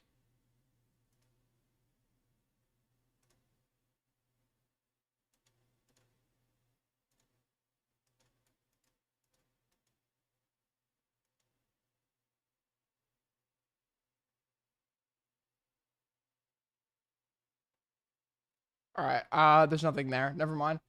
Anyways. Here's what I don't like. Here's what I don't like. Spicy chat is literally like US Congress. It's like 5 corpses that still talk to each other in there. This person is an icy chatter. I don't even know if this person talks in spicy. We get credit for nothing. We get credit for absolutely nothing. I don't know, maybe these people should stop having retarded lolly defenders as their profile pictures before they criticize other people, lol.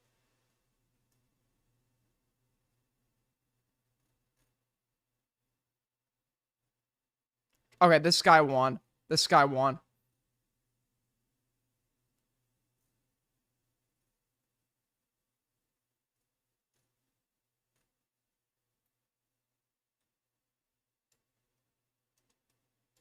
He won.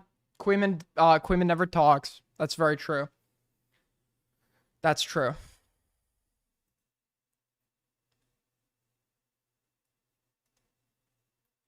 Dude, I still can't... honestly, I'm still fixated on the fact... Like, how fucking lazy and incompetent do you need to be to... Like, AI is ruining people. Or, no, sorry. People are already ruined, and AI is just, like, exposing how, like, ruined and useless they are. How do you need AI to script an 8-minute video? It's like, it's not even like you're uploading, like, a fucking, like, documentary or whatever. It's 8 minutes. You just need to type anything. You just need to type... You can't even type. You can't even fucking type. You just need to plagiarize off ChatGPT for your fucking shitty 8-minute video. Dude, people are fucking doomed, bro. How do you have like a job?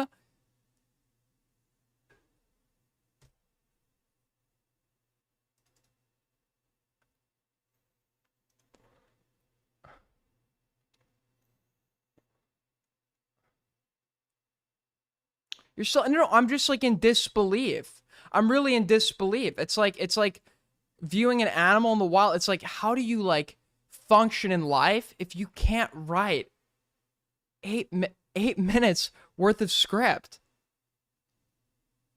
Like, holy fuck. That's really bad.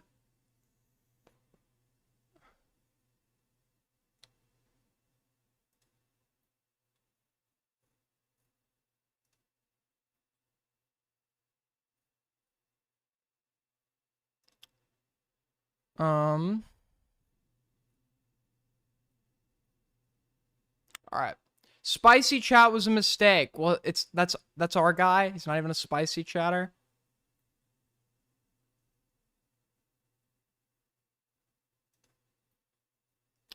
What else is there? There's nothing. There's just nothing.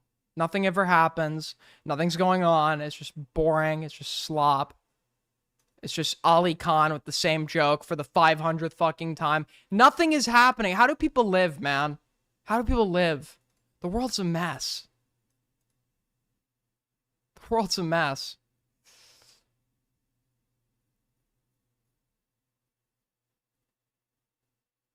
Alright. I guess I'll just, like, look at...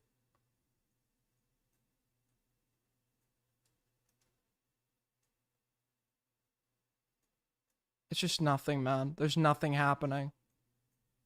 I linked you something in inbox. It's probably mid as fuck.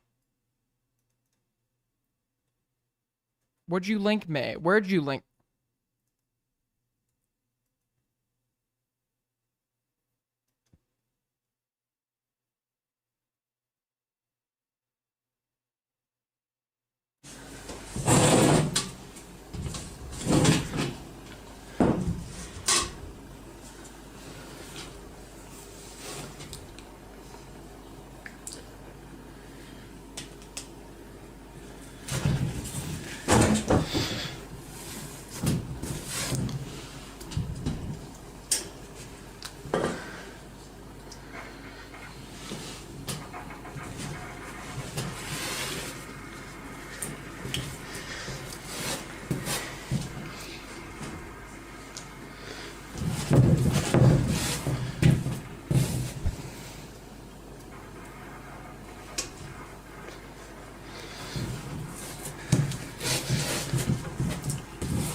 Morning, Pete. Coffee's on What and the your fuck Uber's is on the... its way. What is playing right...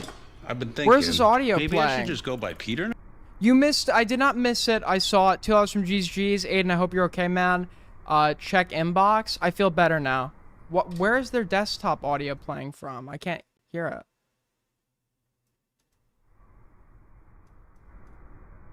Dude.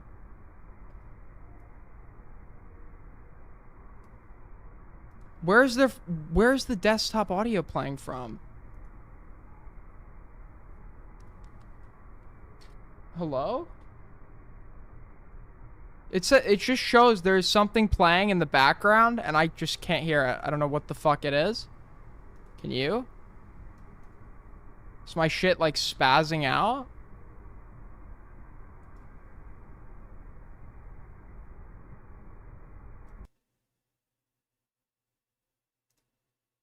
Anyways, yeah, but that's it. That's like literally it. There's just like nothing. Nothing ever happens. Thank you, GG's, for the dono. $2 from Call Me Brah, best stream in months. Anything to fucking keep the lights on at this point, man. Anything to keep the lights on. Anything, dude. I've sold my soul.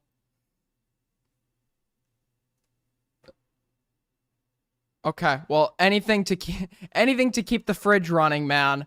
Anything to keep the fridge running.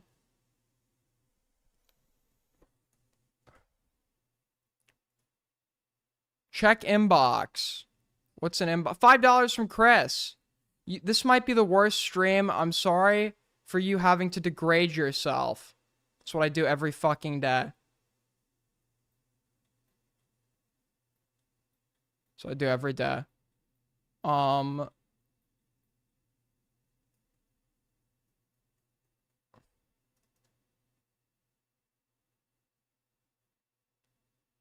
am I looking for?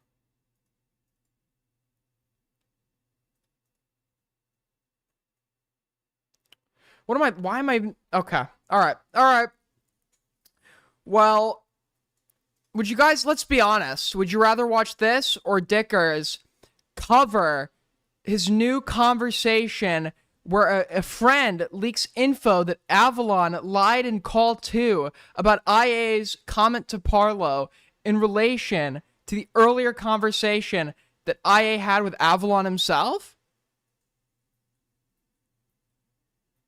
Have we thought about this? Have we thought about this? Have we thought about this? More Parlo. More Parlo. Yeah, dude. Just total non-tent. What is this? I will show like the short cosplay. I cosplayed as cinema roll, but I oh my god, Leo. cosplayed as cinema roll and like a pseudo Misa thing, but it wasn't really that good of a cosplay. It's like a pseudo version of Misa. What? Excuse me? You did what?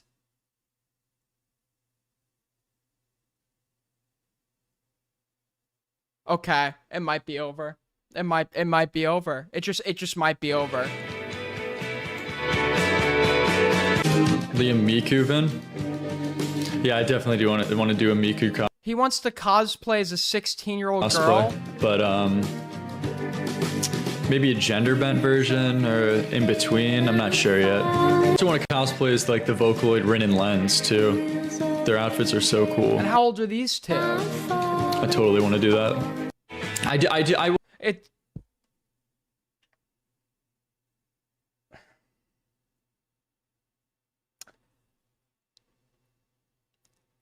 The pussy can't be that worth it, man. I'm sorry. The pussy cannot be that fucking worth it. The pussy cannot be that worth it, bro. And I honestly, I'm a player too, okay? I get the game. I don't get taking the game this far. The pussy cannot be that worth it.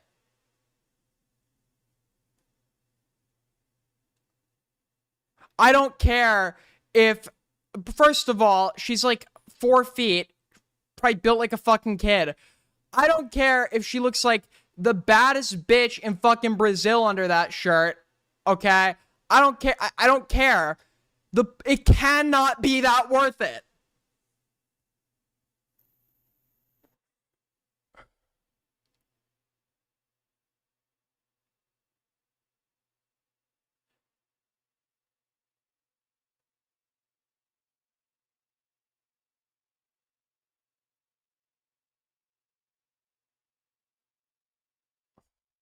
Aiden, this is no different than that other joke you made about that other person you don't like. I'm really smart and I'm really clever and I'm out of this fucking chat. Goodbye. You know what? I should have done it a long fucking time ago.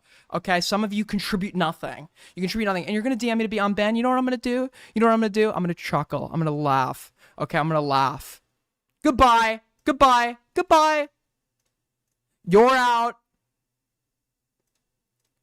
You're out.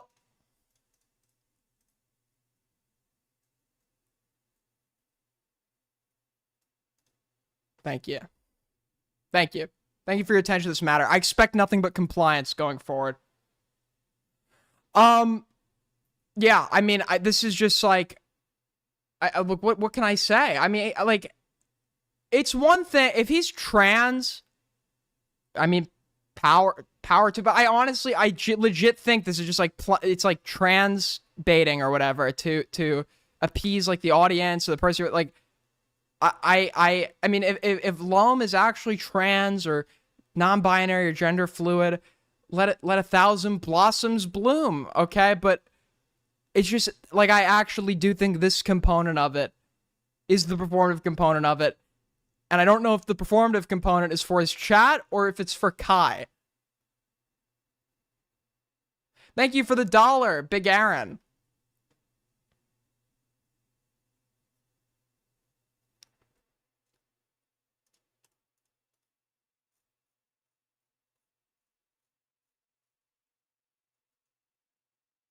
Does Caitlyn cosplay? Yeah, we're both getting into it kind of like the same time or whatever. She did an awesome L cosplay, too, where it looked so good. It looked so good and accurate. Hers was so much better than mine.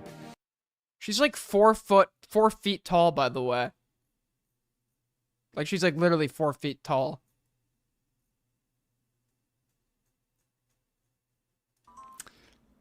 A lot of changes are going on. I still remember the day I was third wheeling with Tom and Kai in LAX, dude.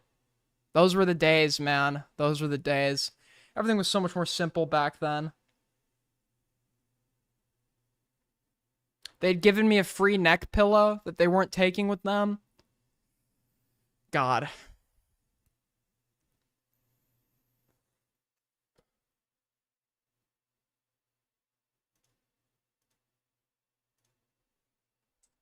Yes, Streamlabs still works. I just forget to pull it up because nobody donates through that anymore. So if you donated through there, just tell me and I will absolutely read it. It's actually technically better through Streamlabs because YouTube takes like a fucking 30% cut. It's actually ridiculous. Hold on.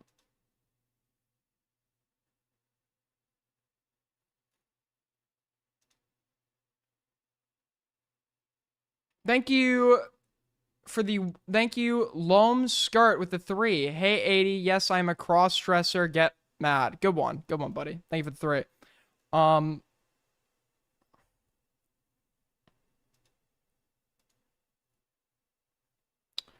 Do you think this will happen to Aiden? This has been the go-to joke about me for 6 years, and I honestly think it's a fetish. I honestly think it's a fetish. I legitimately think that at this point. They're like, your egg's gonna crack. Your egg's gonna crack any day now. Any day now. Is it not enough that I respect you, I respect your choices, I respect your struggle? Is it not enough? I need to become you now? Why can't I just be an ally, man?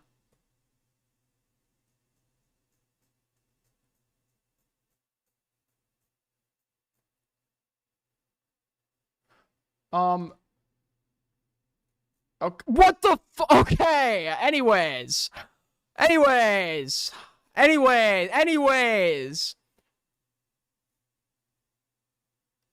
No one has ever said. Did you not just see what I looked at? Did you just see what was in my fucking notifications? People do this to me all the time. What are you talking about? What are you talking about? What are you smoking? Crack?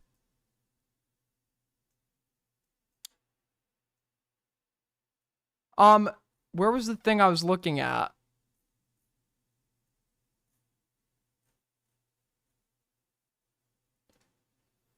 Dude, people are like, gets invited to the Streamer Awards, addresses a man who killed 70 million people, makes abusing his dog a joke. They're talking about Mao. They call it the Mao suit, but this suit is common in Chinese politics, and it did not originate with Mao. It originated with Sun Yat-sen, who was the essentially founding father of the Chinese Republic, right? And he's admired to this day. But he overthrew the Qing dynasty. He's admired to this day by both the Republicans in Taiwan and the communists in the PRC. But this has just like been like a. I don't know why. This is like literally. This is how like Chinese politicians dress. This is not like specifically a Mao thing anymore. It wasn't a Mao thing to begin with. It's called the Mao suit because he's very popular, obviously, in the PRC. He's the founding father to them. But,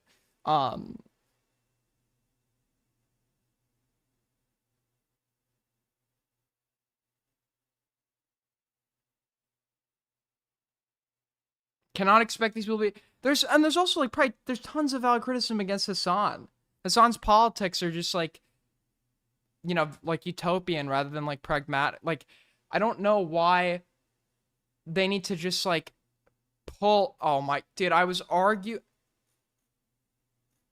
didn't realize the person I was arguing with is called Cunny Graduate.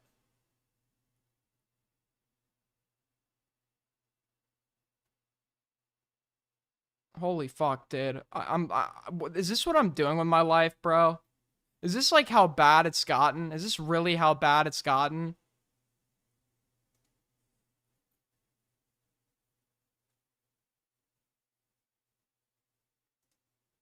This is how bad it's gotten, I guess.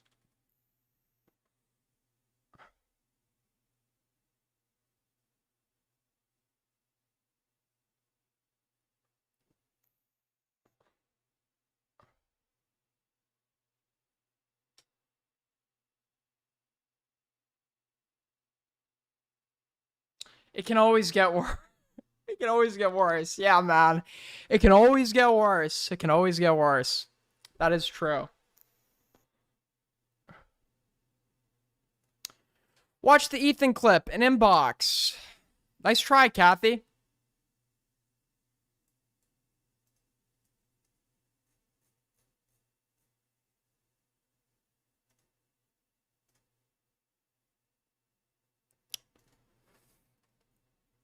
Dude, how did I stretch this out? There's just like, it's nothing. There's nothing. Nothing ever fucking happens. When is the IRL content dropping? Never. It's never dropping. Because nothing ever happens. What got clipped? Trans streamer Exile shows off his new feminine voice. But anyways, I don't know if you... If Liam is not trans, then I agree that I absolutely agree with anyone who's saying he's being performative about it. And I don't know. I don't think he's trans. I think this is like an obvious attempt to play into his like audience of like 15 to 16 year. It's like I think it's like wearing a. It's like it's like what's the word when you like? It's like, look, I'm expressing my gender differently. 18-year-old girls and 28-year-old women that are still living with mom and dad can like be in like, oh my god, you are so beautiful, King. Slay. We love. Oh my god, that's really good. What the fuck? Okay, remind me to never do that again. Remind me to never do that again. Thank you.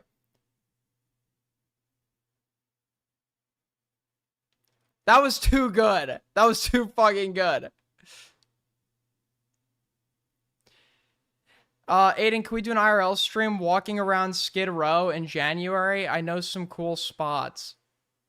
I want to have an enjoyable experience, and being on stream is going to ruin that for me, because I'm going to be looking at chat.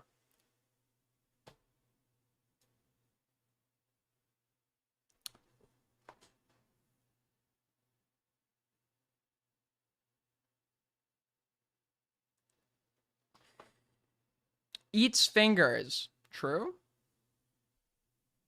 True?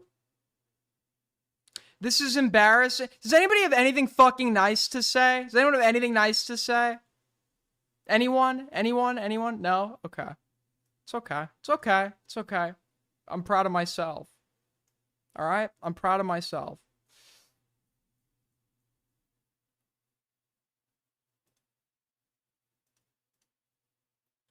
What else in inbox? Oh yeah, our boy Def Noodles is running for Congress. He's completely rebranded. I was watching his videos. I wanted to know who's paying this guy. So obvious.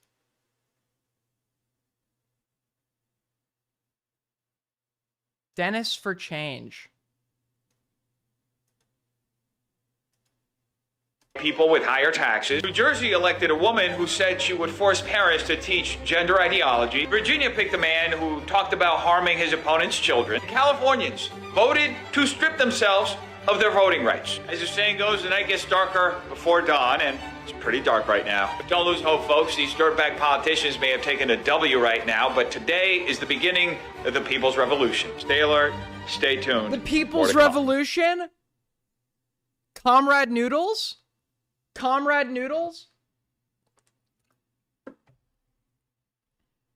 Yeah, he's running for Congress, I think. Today's Democrats want children groomed. Wait, hold on, I'm sorry. I'm sorry. I need to,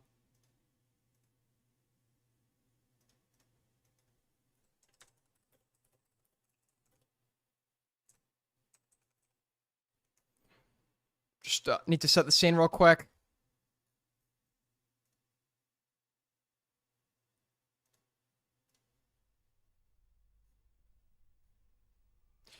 Today's Democrats want children groomed, children mutilated, men in bathrooms and little girls, men in bathrooms with little girls, boys and girls sports, abortions in any trimester, murdering their political opponents and children. It is no longer Republican versus Democrat, but it is good versus evil. So true. Thank you, eFlow985.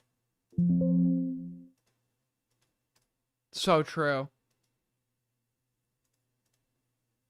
What has this guy posted?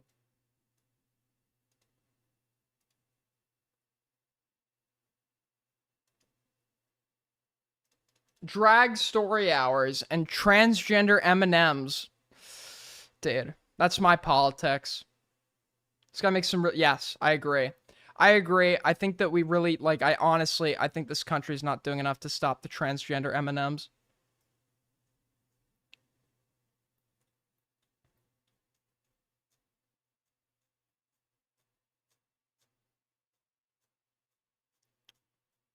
What else is going on? I got linked this video by 7K. It's an hour and 43 minutes. Fuck that. Have you seen this man? Aiden convinced me to chop my limbs off. Based? Hour 43 minutes. Fuck that shit, bro. I'm just trying to figure out how the fuck I can extend this to 4 hours. Let's look at the psychotic downfall of Jeremy. Whoa. Have you ever wondered what digital... I didn't wonder. Fuck off. Have you seen this man? The psychotic downfall of Jeremy Fragrance. He used to look like a model, now he looks insane. As someone who used to watch him since the beginning, I strongly believe that it's either drugs or mental health decline. It just started This is you guys talking about me, by the way. Getting weird. This dude aged like dry leather over Wait, what happened to Jeremy Fragrance? I was like, dude, this guy's like living life, smelling good, getting bitches. 10 years. Holy sh**. These comments perfectly summarize the way people now feel about the perfume influencer Jeremy Fragrance, who went from having the appearance of a perfectly structured GQ model to looking like this in a matter of months. Where he once won the Consumer Choice Award for the best vlog at the 2018 Fragrance Foundation Awards, he's now making Guamgo is looking for you. Well, Guamgo should go look for like some fucking evidence to substantiate a point he makes in a video before he looks for anyone. Are borderline uncomfortable videos that test the limits of what should even be allowed on YouTube. Today I did not off before my video, which I normally do, but I Interesting admission. Interesting admission. keep my to have a maximum impact on my face. I use this technique. I got this guy because I used to watch like cologne content. Listen, you don't need any fancy shit, okay? I got YSL La Nuit, Victor Rolf, Spice Bomb, Dior Sauvage, and then this fucking shit my mom got in the Bahamas that smells really fucking good that I just wear in the summer. That's it. That's all you need. Don't even throw Sauvage out. It's too generic. Everyone wears it. Dude, Spice Bomb is so fucking good.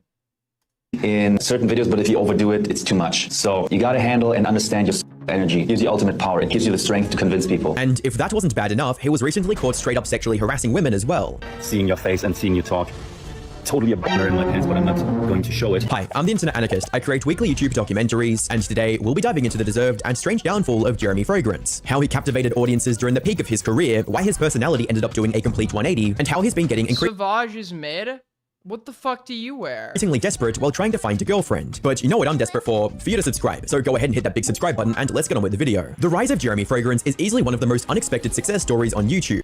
This guy probably blew like fucking 5 birthdays worth of money on like some Aqua de Parma, and he thinks he's some fucking boss giga chat. Fuck you, Cal. Can I get a fuck Cal in chat? Actually, I don't know. Yeah.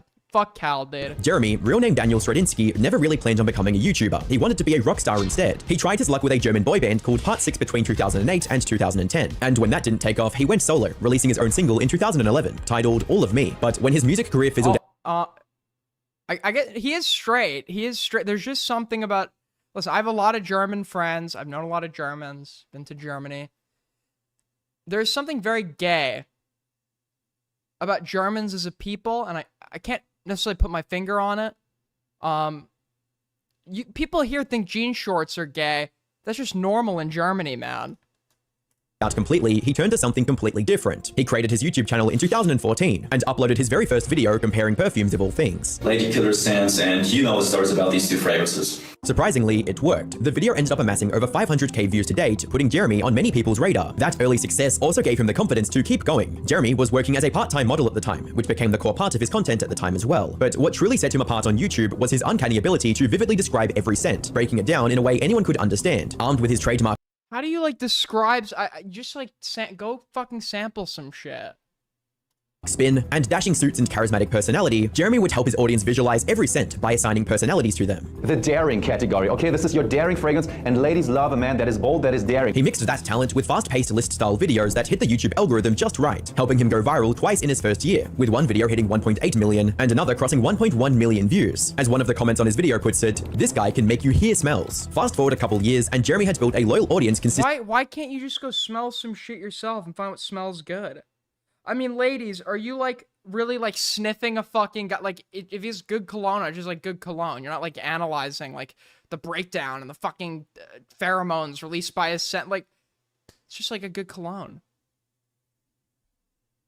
of mostly men looking to up their fragrance game. He saw this demographic and formulated a plan to maximize engagement, and this took the form of him bringing in female models on camera. I don't know anything about cologne. Well, yeah, I'd reckon a good portion of this chat doesn't know anything about fucking deodorant, nevertheless cologne. And having them test different scents and pick their favorites for specific occasions. This worked like a charm, with the female approval angle drawing mass appeal and helping his videos explode in views. He was sitting at over 2.5 million subscribers on YouTube, and over 10 million followers on TikTok in just a few years. But what kept people watching wasn't just his energy or the models, it was the raw, unfiltered way he ran his channel. Sometimes he'd just walk. No, I smell very good. I'm very particular about the way I smell. And it doesn't work, guys. It doesn't work. Okay, listen. If you're crying thinking you need new cologne, you need to be 6 foot, you need to not be balding, I'm telling you, it doesn't work. Doesn't work. You could have hair. You could have a lot of hair. You could smell fucking good. You could be 6 foot. It's not what gets you the chicks, man. I know from experience, meaning a lack of experience. Off mid-video to open the door without even cutting between. That was really hardcore. I gotta open the door real quick. 1 second, guys. Okay, guys. Received some new samples. I used to put on Old Spice, but I have like a fucking, I don't know what it, like contact dermatitis. I don't know what it is. I'm just like allergic to like certain like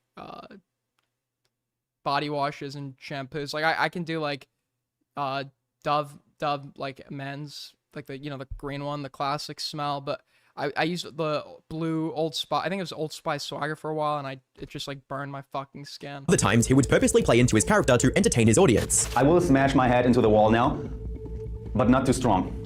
It would help if you didn't look 13. Well, I'm consuming a lot of nicotine. I'm eating like shit. I'm like not getting sleep. Like I should be aging by now. What do I need to grow? Do I need to pull a Himpleton and grow a pedo stash? Is that what needs to happen? Okay. But his fans would stay glued to the screen all the times, fascinated by Jeremy's passion, energy, and charisma. As one viewer put it, man, I am almost 21 years old, and I'm still a virgin. I'm kidding. Fuck Elliot Rodger. Okay. I've never met a dude more passionate about fragrances in my life. That was ridiculously entertaining. Unfortunately, just when Jeremy was at the top of his game and had everyone convinced that he was one of the most genuine guys on YouTube, his mask started to slip. The first cracks in Jeremy's wholesome image started showing all the way back in 2017, when he asked his fans to donate to his Patreon so that he could afford a new laptop for editing his videos. Thousands of loyal fans chipped in, sending him money so he could supposedly upgrade his setup and improve video quality. But just a few weeks later, Jeremy shocked everyone by dropping a new YouTube video titled My New Car. In it, he proudly showed off his brand new Ferrari. Oh, smart strategy. And then he's gonna start filming in the car, saying it looks nice for a setup, and then write it off tax-wise as like a business expense. Therefore, getting the car he wanted, deducting his taxable income, so based. Filming the entire buying process. How do you guys think I'm gonna like justify? How do you guys think I'm gonna like justify some of my purchases as like legitimate business expenses? I actually needed that Napoleon autograph so I could like brag about having it on stream. Therefore, like making more people watch. It was like a marketing strategy. So you can't tax it now. We're actually, AG4L is a religious organization. $2 from Master Bricks. Eat some raw coffee grounds. You might look 18. And then taking a victory lap in it, all while his fans were convinced that he couldn't even afford a new laptop without their help. And as you might imagine, fans were not happy, with one disappointed viewer writing, "He literally begged for donations and then went and bought a Ferrari with them. It's sad and disingenuous. I hope he looks in the mirror one day and sees what he has become." Unfortunately, this comment and all of the others like it didn't see the light of day for very long, because instead of addressing the backlash, Jeremy quietly deleted all the negative comments while continuing to flaunt his new Ferrari like nothing happened. And somehow the outrage faded. His fans Listen, this is my pickup strategy. All right. I see a woman. I'm like, that's the one. All right. I work up the courage. I walk over to her and I say, "Hi, T," and then I run away. I skip away. Listen, it's gonna work. Trust the plan. Patriots, Yakubian Patriots, stand by. Okay, it's gonna work. It's gonna work. moved on, and the whole thing got buried eventually. However, Jeremy wasn't done digging himself into a deeper hole. The next big controversy arrived with the launch of his own fragrance brand, Fragrance One, at the start of 2019. According to Jeremy, the goal behind the brand was simple. Instead of trying to navigate the fragrance jungle, we give you a very clear answer. Wear this when doing that. It's simple and effective. And as it turned out, he'd already set himself up for major success by collaborating with the legendary perfumer Alberto Morillas, the man responsible for creating several iconic scents for major brands like Calvin Klein, Dolce & Gabbana, Giorgio Armani, and many others. With his help, Jeremy devised the formula for his first perfume, and once completed, made the big announcement on YouTube. So this will be called Office for Men. It is our very first fragrance, the best office fragrance currently on the market in my eyes. And even though he was now working with one of the biggest names in the perfume world, Jeremy wanted his fans to believe that he hadn't forgotten where he came from, emphasized by what he claimed to be the major selling point of his brand and perfumes. I have tried to find the best solution for you to skip the jungle of fragrances when you go into a fragrance store. Oh, which fragrance should I take? Does this last long? Is this mass appealing? Do I get compliments? What fragrance should I buy? And thus started his Kickstarter campaign, where he asked his loyal followers for help in turning his dream into a full-fledged business. The target of the campaign was to raise— Wait, if he's selling his own cologne, how is he going to be— is all of his like cologne like advice, now just gonna be promoting his own shit? $25,000, which was hit within minutes. But the fans kept chipping in, and by the time the Kickstarter ended, Jeremy had raised nearly $800,000. Make sure you click your heels when you run away. I'm just too shy, man. I'm just too fucking shy. This the biggest crowdfunded fragrance in history. With his dream finally within reach, Jeremy kicked off an aggressive marketing campaign. Now, according to his early plans, the Office for Men fragrance was supposed to be valued at somewhere around €39 or $45. This would have kept No, really, I saw some the other day. I'm like, hey, and then I ran away. I was like involuntarily committed to a psych ward for a 24-hour hold against my will as a result, but at least I tried, right? Promise of offering a cheaper alternative to luxury perfumes. But just before launch day, Jeremy suddenly announced that the perfume would actually be priced at €140. Basically, the same price as high-end luxury brands. The backlash and accompanying scammer label was immediate, but he didn't seem to care. You'd think that would have been a wake-up call, especially since his entire brand was built on the support of those same fans. But instead of backing down, Jeremy ended up nearly doubling the price of all his fragrances. This looks like a guy that would never scam me. Okay? This guy would never scam me. You have scams in America? We do not have that in Germany. Dude, I trust a couple of months later, inviting even more hate from his audience and turning his once loyal fan base against him. What made this move even more bizarre was how Jeremy chose to justify the insane price increase. And I'm going to tell you now why the price of my fragrance will be tripled soon. You gotta know, fragrances to me are like an art form. Fashion is an art form. Art obviously is also an art form, and some cars to the extent are also an art. Internet anarchist looks like somebody having like a life crisis where he can't decide if he's a teenager or an adult. And what does a car manufacturer do? They produce a very small amount of cars to make them exclusive. And while that reasoning might have sounded convincing initially, it completely fell apart when Jeremy himself went on TikTok to brag about how cheap his manufacturing process was. The production cost of a fragrance. First, you buy the glass bottle. The glass bottle is about 50 cents, 50. Then you got the sprayer right here. This is another 50 cents. So we're at a $1. Then you got the cap. This is another 50 cents. Then you got the box around. This guy's the worst scam artist ever. This guy's the worst scam artist ever. Why would you go and tell people it's cheap if you're trying to fucking rip them off? Which is another 50 cents. So you're at $2 now for this empty stuff. You need the juice inside. The juice is the most expensive one. The juice? It's about $3. So 3 plus 2 is $5. And then you pay for the whole packaging. So it must be filled and everything. So that's another $1. So about $6 in total, and you have a finished fragrance. This sparked a new, even more intense wave of backlash against Jeremy, with people leaving tons of negative reviews on his products and website. There were also several horror stories surfacing of people paying full price for one of his perfumes, but the bottle never arriving or being smashed into pieces on arrival. But as bad as scamming and disappointing his own audience was, Jeremy somehow managed to make things even worse, all in an attempt to expand his public image and connections. It all started in December 2023. You put the juice in the bottle. When Jeremy decided to attend an event hosted by the New York Republican Club, where Donald Trump was the main speaker. Oh no, fuck this guy. Fuck this guy. Fuck this guy. Fuck you, Jeremy Fragrance. Your fragrance smells like shit. At the event, he posted several Instagram stories with controversial figures, including David Bendals, 38-year-old editor-in-chief of the Deutschland Courier, also known for his ties to the right-wing populist Alternative Party for Germany, Alexander Klein, a 31-year-old YouTuber and prominent activist in the German branch of the Identification movement, and the Austrian politician and TV commentator Gerald Gross. Though, unlike his previous controversies, he couldn't ignore this one, even if he wanted to. Within days of these images appearing on his socials, he lost all of his existing brand deals and endorsements, with brands like Sky Deutschland and Aldi North, publicly dropping all their content and ads with him. I've heard a rumor that Jeremy Fragrance is now releasing his new special canceled brand. They don't want you to know about it. Jeremy Fragrance is coming out with a Zyklon B line of cologne. Really brings you back to the old days.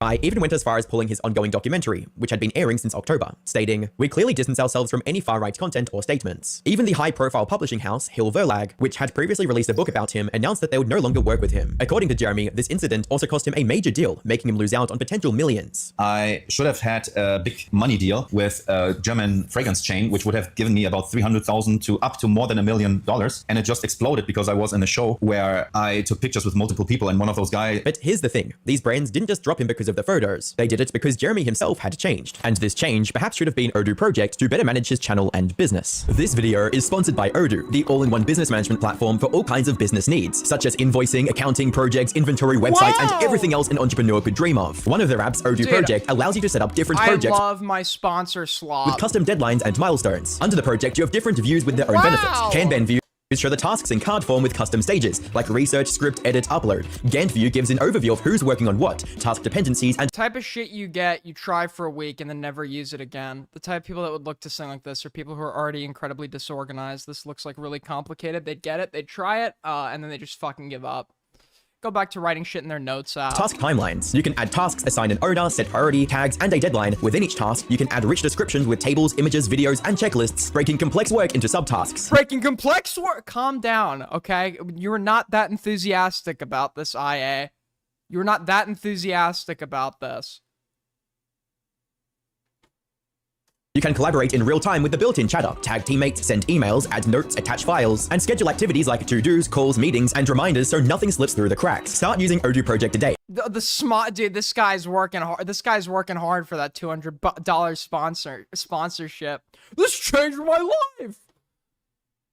Your first app is free for life with unlimited hosting and support. You can access Odoo's other apps starting from €19.90 per month. With that being said, thank you Odoo, and let's get back into the video. You see, one of the biggest reasons Jeremy had blown up in the first place, more than any other fragrance influencer, was his suave, confident, and put-together personality. His sharp suits, perfectly combed hair, and easy charisma made him feel like an authority on attraction. It was a major part of his appeal, and his audience let him know about it, with comments like, "I'm very straight, but he's one handsome dude," and "Bro, you can wear sunblock and get the best compliments ever." But by 2023, that image had completely fallen apart. The shift started subtly, with Jeremy hyping himself up as the best fragrance influencer in the world after allegedly finding religion. I'm Jeremy Fragrance, the #1 fragrance icon that follows the teachings of Jesus. Nobody has done what He's actually become an LA crackhead. I have done in the fragrance industry. I'm the best in the category of fragrances. I'm Jeremy Fragrance, the #1 fragrance icon that follows the teachings of Jesus. You literally see people like this in LA. This still seemed somewhat normal, considering how almost every influencer hypes themselves as the best at some point in their career. Like me, I'm the best. But then he started posting the tagline, I'm the best! Calm down, okay? Calm the fuck down. The #1 fragrance icon that follows the teaching of Jesus everywhere. From the description of his YouTube channel to the caption of all of his videos on YouTube. But that was still nothing compared to the change in his appearance. He started dressing exclusively in all white outfits, coupled with a large cross chain hanging around his neck. His hair looked noticeably drier and more is this guy gonna start a fragrance cult? brittle, while his face felt like it had aged 10 years in the span of a few months, capped off by his strangely hollow eyes. And this new look Dude, the messianic claim is coming soon. came hand in hand with a weird shift in personality, making Jeremy feel erratic and unpredictable in his newer videos. Amphetamines. It is 150% amphetamines. Look at how fucking skinny he is, dude. The waist thing. He's on amphetamines. Voices of Pakistan. I'm the guy that was nominated twice for the Fragrance Award and won it twice. I'm the #1, I'm the best, I'm the champion. I'm Jeremy Fragrance, the #1 fragrance icon. All these like online entrepreneur types, 24/7 grind, they're taking some form of amphetamine. That follows the teachings of Jesus. It didn't take long for people to start comparing him to Patrick Bateman in The American Psycho, especially after he started posting pictures like this on his Instagram. But despite all the but you could see his rib cage. mockery and memes, Jeremy still decided to go all in on short-form content. For example, he'd often post the same TikTok 5 times in a row as algorithm bait, see which version performed the best, and then delete the others. As time passed, he started chasing reactions, doing stranger and wilder stunts to stay in the spotlight. What began as harmless, slightly goofy bits on YouTube soon escalated to odd, borderline uncomfortable TikToks like this bizarre dance with an unknown woman.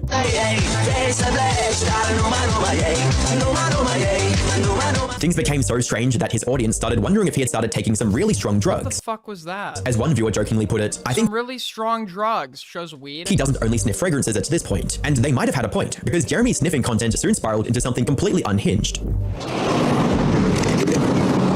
Guys, I gotta be honest, I have to take like a fucking, I'm gonna go like pee like a fucking horse. Give me 2 seconds.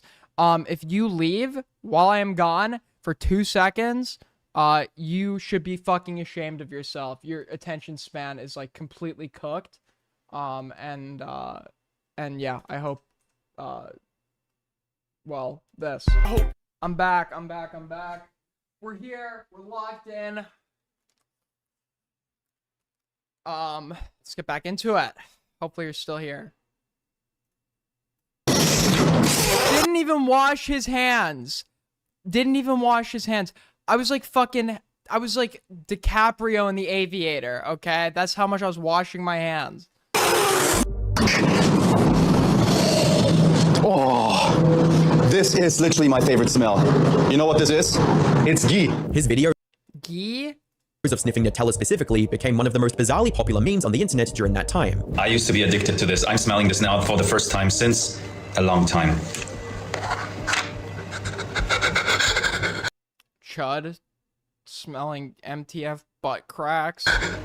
But don't. Okay. However, that still had nothing on his reaction to sniffing pizza. Okay, let's smell it. I want to have sex with this pizza. And his comments on milk. I mean, he's real for that. There has been times where I've been eating food that was just like so fucking good.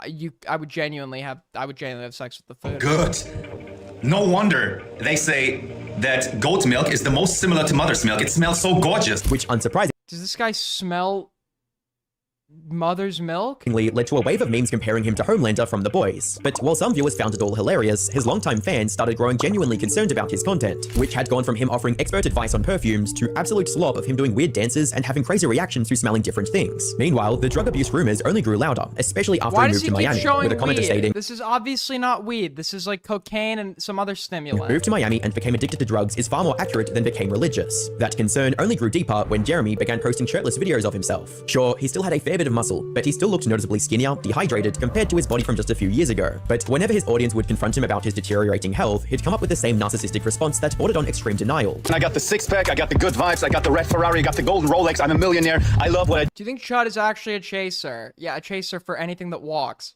do. I say f you and your f***ing ass if I want to say that. And when it came to the drug rumors, he'd completely deny them, claiming that everything people saw on camera was an act to get more views. I know what works, of course. I know that the jumping energy person works. Weed is bad. I agree with that, but if I ever wanted some fucking weed more on it's been this last week, dude. Honestly, if somebody wants to just like pull up, I'll pay for your weed. We can go smoke some fucking weed. I haven't had it in like 7 months, but it's just like, dude, sometimes you just need it. Sometimes you just like make shit a lot better, bro. And I do it without any drugs. It's very good for me. Have you ever done drugs? No, never in my life I've taken any drugs except drinking alcohol. He even claimed that the rumors didn't bother him, but still somehow ended up making a video trying to debunk them once again. However, he only managed to affirm everyone's suspicions, as he walks down the street shirtless eating protein powder off lettuce in a cardboard box. But as bad as this might have seemed, his longtime fans were still relieved that this new erratic attitude hadn't invaded his long-form videos. Until it did. Out of nowhere, his YouTube fragrance review videos started turning weirdly sexual as well, with plenty of inappropriate and weird comments about the perfumes he was discussing. Oh yeah. Oh yes. This Kalora Vetla, when he sees his third cousin. It's my third cousin, I swear, man. Was highlighted the most in one of his most famous videos reviewing Perry Ellis 360 Red, where he'd start off by making some weird comments about the perfume. And the last one I don't talk so much about is Perry Ellis 360 Red. I love it, man. It's the dildo of the fragrance industry. Then go off on a tangent that showed who gives a fuck? Oh, dude, he called it a dildo. His flawed mental state. And yeah, it's not so funny actually. Still don't know how to talk about the topic of masturbating. Difficult, man. I do it, but I don't come. And eventually reveal how depressed he really was. Why is this guy dropping that he has erectile dysfunction in the middle of a fucking... All right, ultimately... Isn't like erectile dysfunction like a symptom of like cocaine use, like repeated cocaine usage? Of course, I want to have a girlfriend and a wife. Turning that girlfriend into a wife and have great kids. So that's Perry Ellis 360 Red. There were several other notable instances as well, where he would make the weirdest comments that seemed to come out of nowhere. And you know what I just did 5 minutes ago? I stimulated my... Not that I came, but I was on my Instagram, I was chatting with girls, and blah. And some of them... At least he's honest. ...were so out of place that his viewers started questioning how this was still allowed on YouTube. Today I did not jog before my video, which I normally do, but I keep my skin to have a maximum impact on my face. I use this technique in certain videos, but if you overdo it, it's too much. So you gotta handle and understand your soul energy. It gives you ultimate power. It gives you the strength to convince people. Behavior like that turned Jeremy from one of No, it is a symptom of a loser mentality. Just keep going. Yeah, just keep going. The biggest authorities on fragrances to a total joke, often dubbed the strangest man on the internet. By this point, most people were more amused by his antics than anything. Sure, he'd lost most of his credibility, but he wasn't unredeemable. That was until he sparked a bigger controversy that changed everything. And this time, it wasn't funny at all. For years, the fragrance community had brushed off Jeremy's sexual comments as jokes, his odd way of keeping people entertained. Sure, his comments about loneliness and not having a girlfriend were slightly concerning, but most people didn't think much of them, until Jeremy... I think this guy needs to start a new religious movement, and I think he needs to appeal to like vulnerable people online, and I think they should follow it and all move into one like big house or ranch together. And I think it's really gonna end well. He ended up getting exposed by fellow model and influencer Sarah Harris, who posted screenshots of her conversation with him on Instagram. These screenshots showed Jeremy trying and failing. You hot woman, you know what I do with you? You know I love the ESL. You know what I do with you after we have the dinner and our dinner in a fine restaurant together, and you wear your sexy dress in that evening. You know what we do later then, Sarah? What? You hot woman, you know what I do with you after we have our dinner in a fine restaurant together, and you wear your sexy dress in that evening. You know what we do later then, Sarah. To flirt with her by sending messages like, "You woman, you know what I do with you after we have our dinner in a fine restaurant together." Are you lonely, Aiden? Sometimes, but I think loneliness is just a struggle. I think isolation can be liberating. Isolation is liberating. Loneliness is like the devil tempting you to go engage in the sin of communicating with other people. And you wear your dress in that evening, you know what we do after then, Sarah. And when Sarah tried to shut down his advances, he replied with an even stronger message that's crossed the line completely. "It will happen intensely, babe. You will wear a pretty black dress." So now it's sexual harassment. She's just set her boundary and he's continuing. "And show your like you always show. I go with you to restroom and open my business suit. You start my then for 2 minutes." Sarah, to her credit, kept her composure, simply replying, "That's a dream that you have. It will never happen." It was pretty clear that Jeremy had wrongly assumed that just because she wore revealing outfits she'd be easy to charm. However, when she rejected him again and again, he didn't take it too well. And that's when his messages turned from creepy to outright disrespectful. "You are not 18 years old and you know time is passing. Use your time now wisely and choose the best people for you, for the future and for the you give." Just move on, bro. Just fucking, you could find like 1,000 women that look like that in Miami or LA. Like, just fucking, she's the most generic looking person ever. Just move on. Sure, you know which great men deserve great things from you. At this point, Sarah became annoyed as well, rightfully clapping back with a few insults of her own, Like, which this undoubtedly is just like copy paste, like some influencer you've never heard of in LA. Like, you could find a million people. Like, what is your obsession with this one person? bruised Jeremy's ego, leading to him lashing out, stating, "Have fun in life. The clock is ticking. You should man's now to get your validation back that I took from you." Dude, do you think this is karma that like made him age like 10 years in a week? Once these messages hit the internet, his reputation went into freefall. The same people who felt bad for him now wanted nothing to do with him, leaving comments like, "Dude is a certified effing clown," and "I definitely believe he's pressured girls plenty of times. He's a total lunatic and narcissist." Now, you'd think that that type of public humiliation would make anyone take a step back and reflect, but not Jeremy. He ended up doubling down instead. This time, he'd grown tired of struggling to find a girlfriend, so he has money. He's not like, if you have money, you're a good looking person, and like you're actively on the prowl and you just like can't get it's probably like your personality. It's like obviously gonna be like your personality. You need to change, buddy. Started holding auditions on his Instagram. "So I'm looking for a girlfriend. You must be Christian and you must be under 32. And when he actually found women who met his requirements, he'd add them on Snapchat of all places. But not long after, even the women who actually wanted to talk to him had to come up and expose him for the weird videos he was sending them. Is this the strat? Is this what we gotta do, man? Is this what we gotta do? Fine, we're doing it. We're doing it, man. "My DMs are open. You must have an IQ higher than 150, certified by Weschler or Stanford Binet. If it is not, I am not taking it. You must be over 5'6", but under 6 foot. You must be, what else? You can't have a penis. Yeah, so. Any takers?" Where he would make fun of their looks. "Hey, pretty woman with the intense teeth. Ask inappropriate questions. And is it possible at your age that you're still a virgin, Maria?" And even make vulgar comments towards them. "Seeing your face and seeing you talk, totally a boner in my pants, but I'm not going to show it." This incident eventually became the final straw, turning Jeremy Fragrance from eccentric or chaotic to a full-blown creep. He's lost everything he had, his charm, humor, or even respect, and his recent numbers reflect that. Nowadays, Jeremy is considered a classic example of what happens when you sabotage your own career. People on the internet have speculated on why Jeremy might have ended up this way, with many leaning towards a spade? The substance abuse theory. I think him inhaling all those fragrances has damaged his brain. Personally, I think his behavior is more of a symptom of serious deep-rooted mental issues. Regardless of the reason, however, the outcome is the same. After the harassment scandal and the type of messages he sent to girls being exposed, it feels like his career has passed the point of no return. That said, there are still plenty of people. That was so mid. Jeremy won.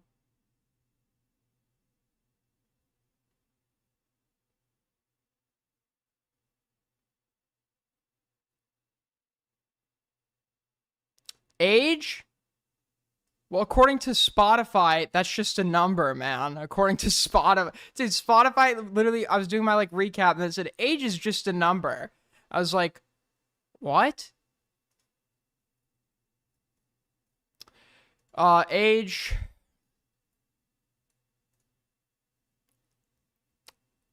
that's a hard one. I have to think about it. I'm kidding. Like 18 to 23. No, 18's too young. 18's too young. No, 19's too young too. 20's too young too, and 23's too young. All right, at least 50. You gotta be at least 50. Listen, man, I gotta cover all bases. I'm anti-pedophilia, so you have to be at least 50.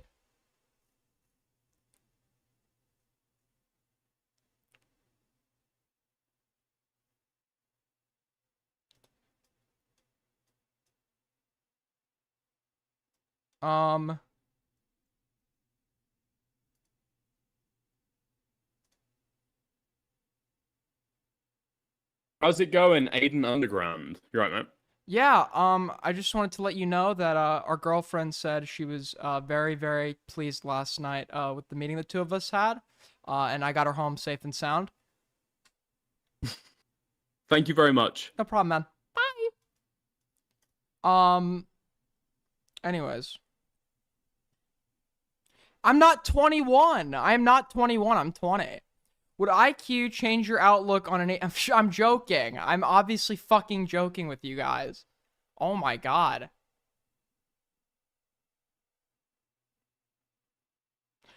I can find you some mid-30s women who need a father figure for their kids. You in. You know what? I'd try it out.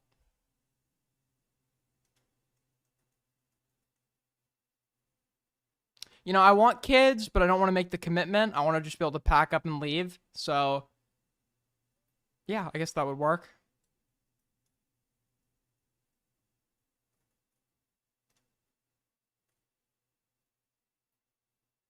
Dude, I think I'm just, like, slowly losing my mind. I, like, legitimately think I'm fucking losing it. It's gotten to the point where I am, like, hallucinating Toki laughing at me in the middle of the day, and I scream shut up, and then I realize nobody's there. I'm not even in voice chat. Where do you get your alcohol then? I don't drink unless I'm in Europe. I haven't had alcohol since August. Yeah, since August I haven't had anything to drink.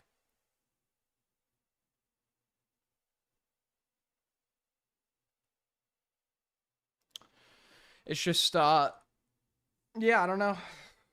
I'm kind of scared to turn 21 and, like, be able to actually get alcohol, because, I don't want to become an alcoholic. This sucks. I'm sorry, I didn't realize you were, like, paralyzed from the neck down, and your caretaker hadn't come in to wipe your ass and change the channel, so I'll just, like, assist you.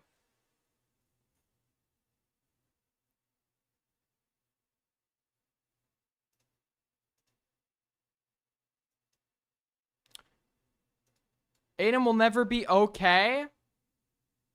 What? I am okay. I'm great, man. I'm great. Look at me. I am great. I am fine. Everything's great. Everything's great. Everything is fucking great. Everything's fucking incredible. Actually, it's incredible. Couldn't be better. Couldn't be better, honestly.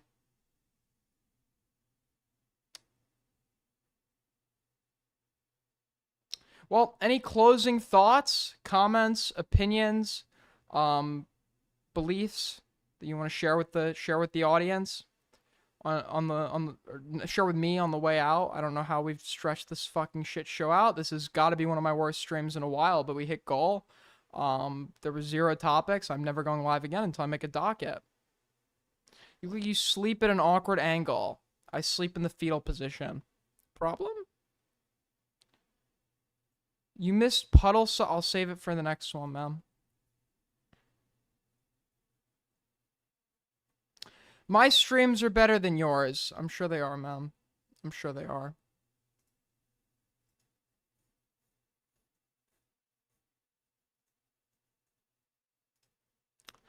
Well, I will send you to some good content, okay? Don't worry, guys. Don't worry. I'll give you something good. I believe you'd look... Alright, well, I think I'll see you guys later. Bye-bye.